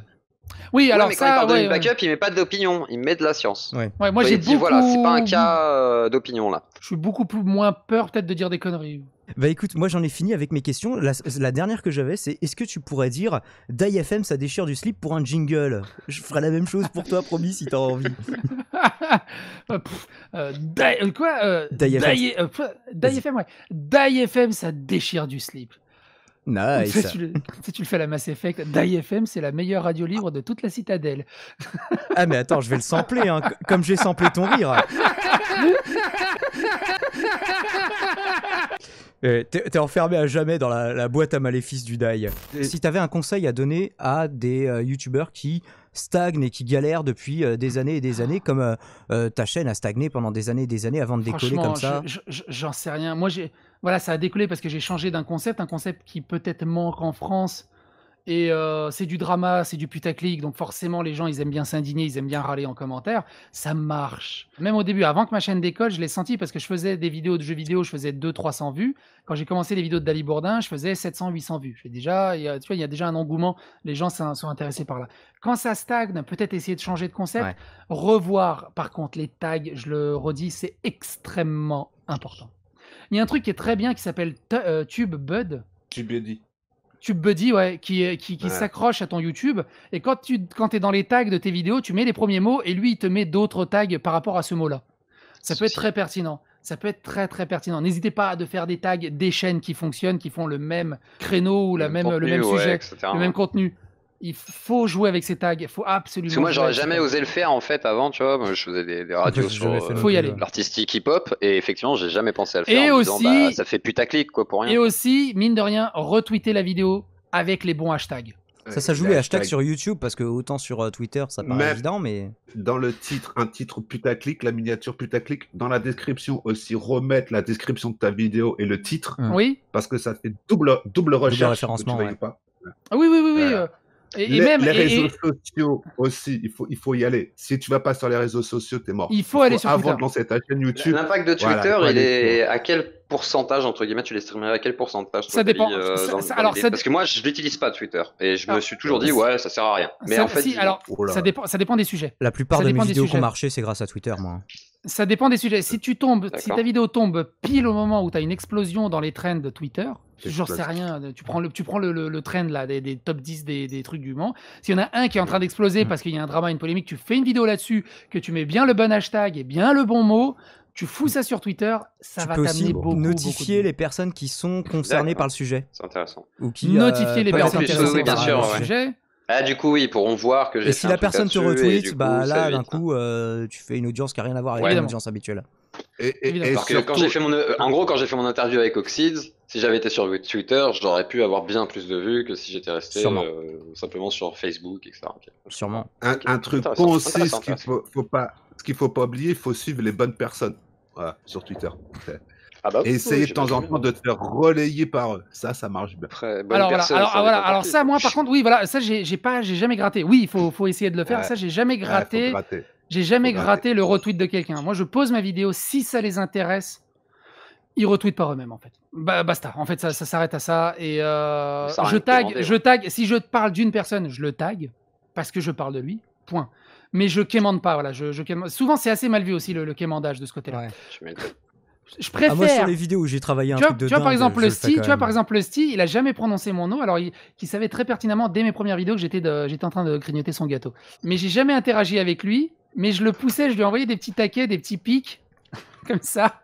J'ai dit, au bout d'un moment, il va être obligé. Il va être obligé. Et dans une vidéo, il est obligé. Je l'ai laissé venir à moi, en fait. Mais maintenant, il est supposé quand même qu'il y a plusieurs newsers français, tu vois. Voilà. Tu vois, et en fait, il y en a plusieurs, il y en a un qui parle de moi. En fait, sans forcer, avec beaucoup de patience. Tu vois, ça c'est et un peu de vaseline, quand même. Et ça, c'est inversé.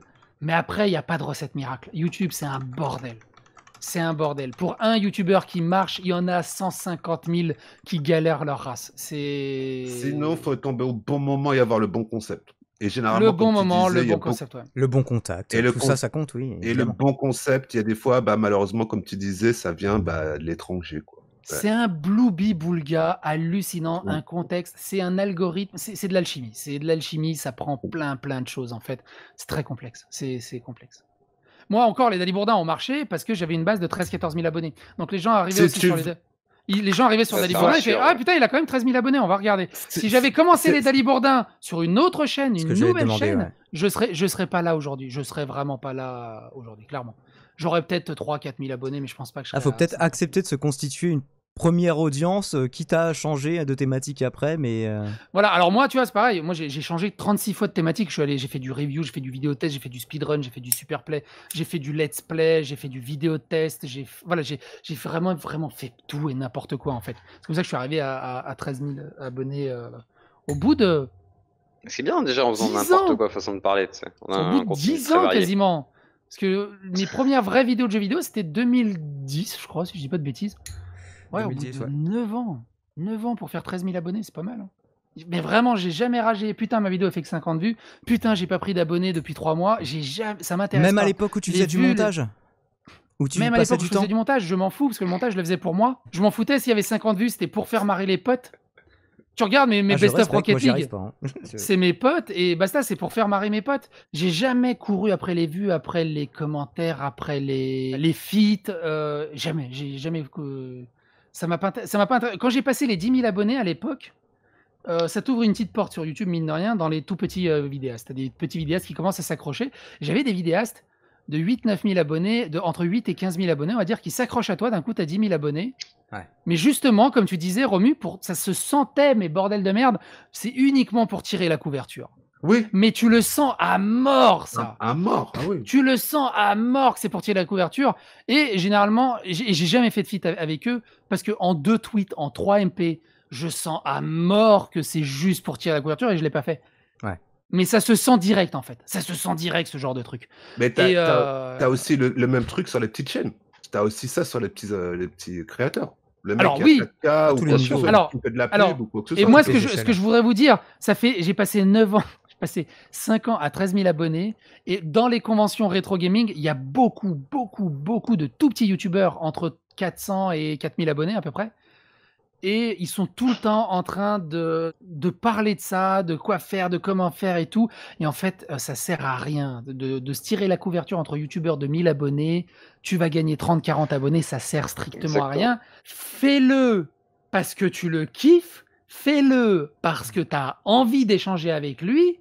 C'est tout. Ça va pas amener sa communauté sur ta communauté et d'un coup, il a 1000 abonnés, tu vas choper 1000 abonnés. Ça marche pas comme ça. Et surtout, si l'alchimie est pas là, ça se sent et les gens sont pas du tout intéressés. Faut faire des feats si vraiment t'as une alchimie avec les gens.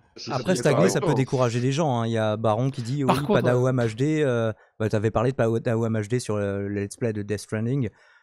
Lui, ça lui fait péter un peu un câble d'être là aussi depuis le début de YouTube et il a eu un peu le même parcours que toi, mais il stagne beaucoup plus quoi. Il a pas connu l'explosion. On a tous commencé en même temps. Toute la clique de Prestart Button, Punky, Padawam HD, Usul même, et Il a d'autres. commencé sur Daily, lui. Ouais, Xerve et tout. On n'a même machin. pas commencé sur Daily. On a commencé sur JVTV, sur jeuxvideo.fr, la JVTV. Ouais. Après, il y a eu Dailymotion qui est arrivé. Moi, j'ai jamais été sur Dailymotion. Je suis Le passé vecteur. directement de la JVTV à YouTube. Après, tu vois, regarde, Padawam DG, je sais pas, il a combien d'abonnés maintenant? Il a 8000, 9000, je sais même pas combien il a d'abonnés. 20 000, je qu'il a pense. peut-être popé au-dessus de 10 000, ouais, je pense. Ouais, Mais ouais, voilà, peut-être, mais ouais, on va maximum. dire, c'est un random.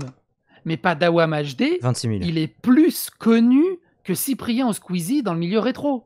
Tout Ah le bah monde oui, le oui, non, mais connaît. c'est une star, hein, c'est un Tout ton. le En plus, monde il le était connaît. pote Voilà, avec El c'est- Didou, avec Edge, avec plein de Et gens. je pense quoi. que le nombre d'abonnés ne compte pas en fait. C'est ça, Parce que le nombre ce qui est d'abonnés triste, c'est ne qu'il peut compte pas pas. vivre de sa, il peut pas vraiment vivre de sa passion, mais dès qu'il C'est fait pareil, un truc, enfin moi que je vois les radios libres qu'il faisait, il y avait énormément de monde, il y avait 2000 personnes sur sa Pareil, il y radio. a Bibi 300 qui a explosé récemment également. Ouais, il a du mal à Euh, sortir encore de son truc, Bibi, il en vit pas du tout hein, encore non plus. Oui, bah ouais, mais C'est il a triste explosé. pour Parce lui, qu'au début, au début c'était chaud, mais là il commence à avoir un rendu. Ça y est, ouais. Ok. Ouais, il commence à avoir. Attends, on va voir combien il fait en direct. Et j'aime moins son contenu actuellement justement, c'est ça qui est Bah, c'est pour dommage. ça Je que ça préfère un marche. petit peu avant. Ouais. Ouais, mais ça Dommage. marche. Et comme lui il veut en Ouais, mais toi vivre, ça m'accroche, il tu a vois, pas le choix. t'arrives à en faire un truc, tu vois, plus Et là, potable, je là l'ai il est dépa- plus. Je l'ai dépassé, il a même pas 50 000 abonnés. 48 Mais tu vois, il fait, 000, quat- ouais. il fait 400 000 vues par mois. C'est très très propre. Oui, c'est peu. C'est propre, Bah, c'est propre. Oui, Parce mais que- après c'est vrai qu'il est pas aussi régulier, oui, effectivement. Il que fait plein 400 000 d'autres, vues effectivement. pour 18 vidéos. Moi, j'ai 60 C'est vidéos. pas Julien, oui, c'est pas Julien Chies qui fait je sais pas combien de vidéos aussi. Moi, j'ai mais- 60 vidéos. Il a fait 18 vidéos. 400 000 vues pour 18 vidéos. Il faisait pas ça il y a même pas un an. Oui, Il faisait c'est pas c'est ça. pas faux, ouais. C'est pas faux. Ouais. C'est vrai que l'année dernière il pétait un câble parce qu'il avait trop Mais pareil, de vues, Bibi 300, dans le mois. avant qu'il explose, comme Padawam HD, c'est un mec, une superstar dans le milieu rétro. Il est extrêmement carrément, ouais. connu. Tu vois, regarde, moi, Et comme Atto au début, ou qui avait pas ouais, popé ouais. encore, et etc.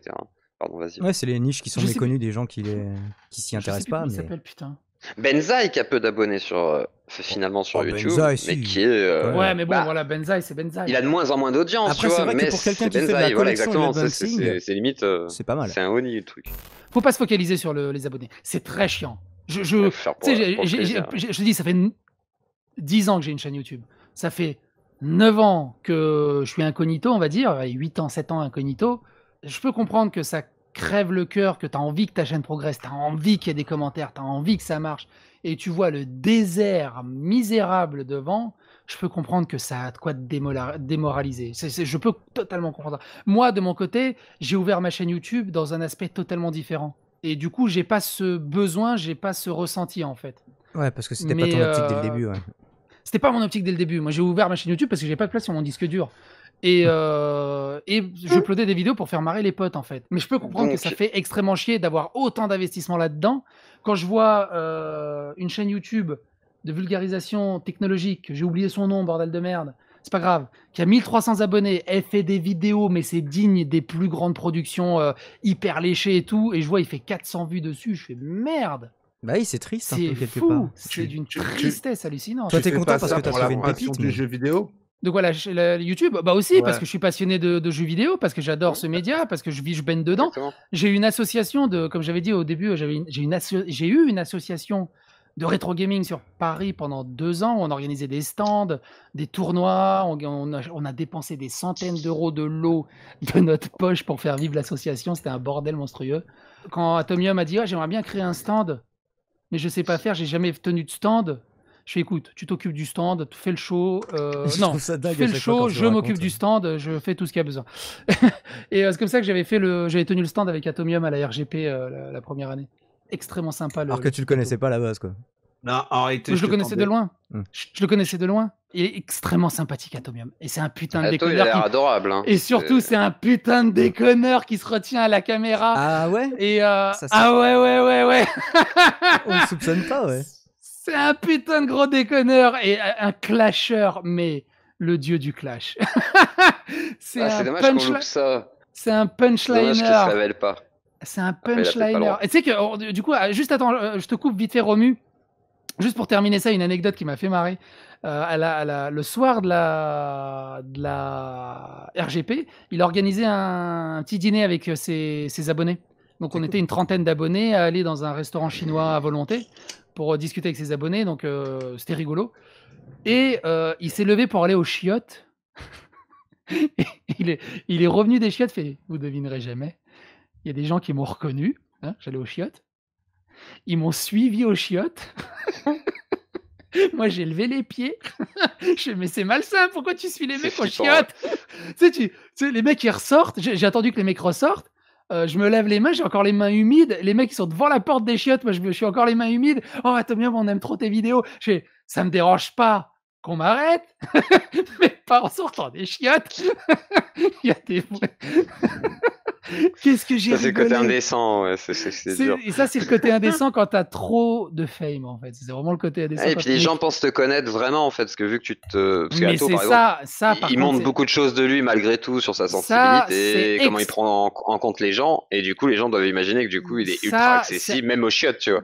ça, c'est un truc extrêmement chiant, dangereux du côté de YouTube par rapport à la télé, c'est que on est ce petit ami, ces petits amis virtuels que tu as Ouais. l'impression qu'on nous connaît. T'imagines, ils nous regardent pendant des centaines Ouais. d'heures toute l'année. Quand on les voit en vrai, tu as l'impression qu'on a été à l'école pendant 8 ans. Alors que le des fois, youtubeur, là, que il tu ne le tu connais connaît pas, le tu gars. sais pas qui Ouais, c'est. Et il y en a, Et ils puis- sont, il y en a, ils sont cringe. Hein. J'ai eu des rencontres, je me Mhm. disais, il est cringe lui. Et Et pourtant, puis le fait que tu répondes aussi aux commentaires. Moi, je sais qu'une fois, tu m'as répondu à un commentaire, par exemple, tu vois, et j'imagine Oui, qu'il y a des il y a- gens il y a ça à aussi, qui tu ça vois, doit je monter t'ai- à la tête, tu vois, en se disant, Non, mais- putain, il a proximité, répondu, et après, une sorte d'harcèlement. mais je tu sais pas vois, quoi.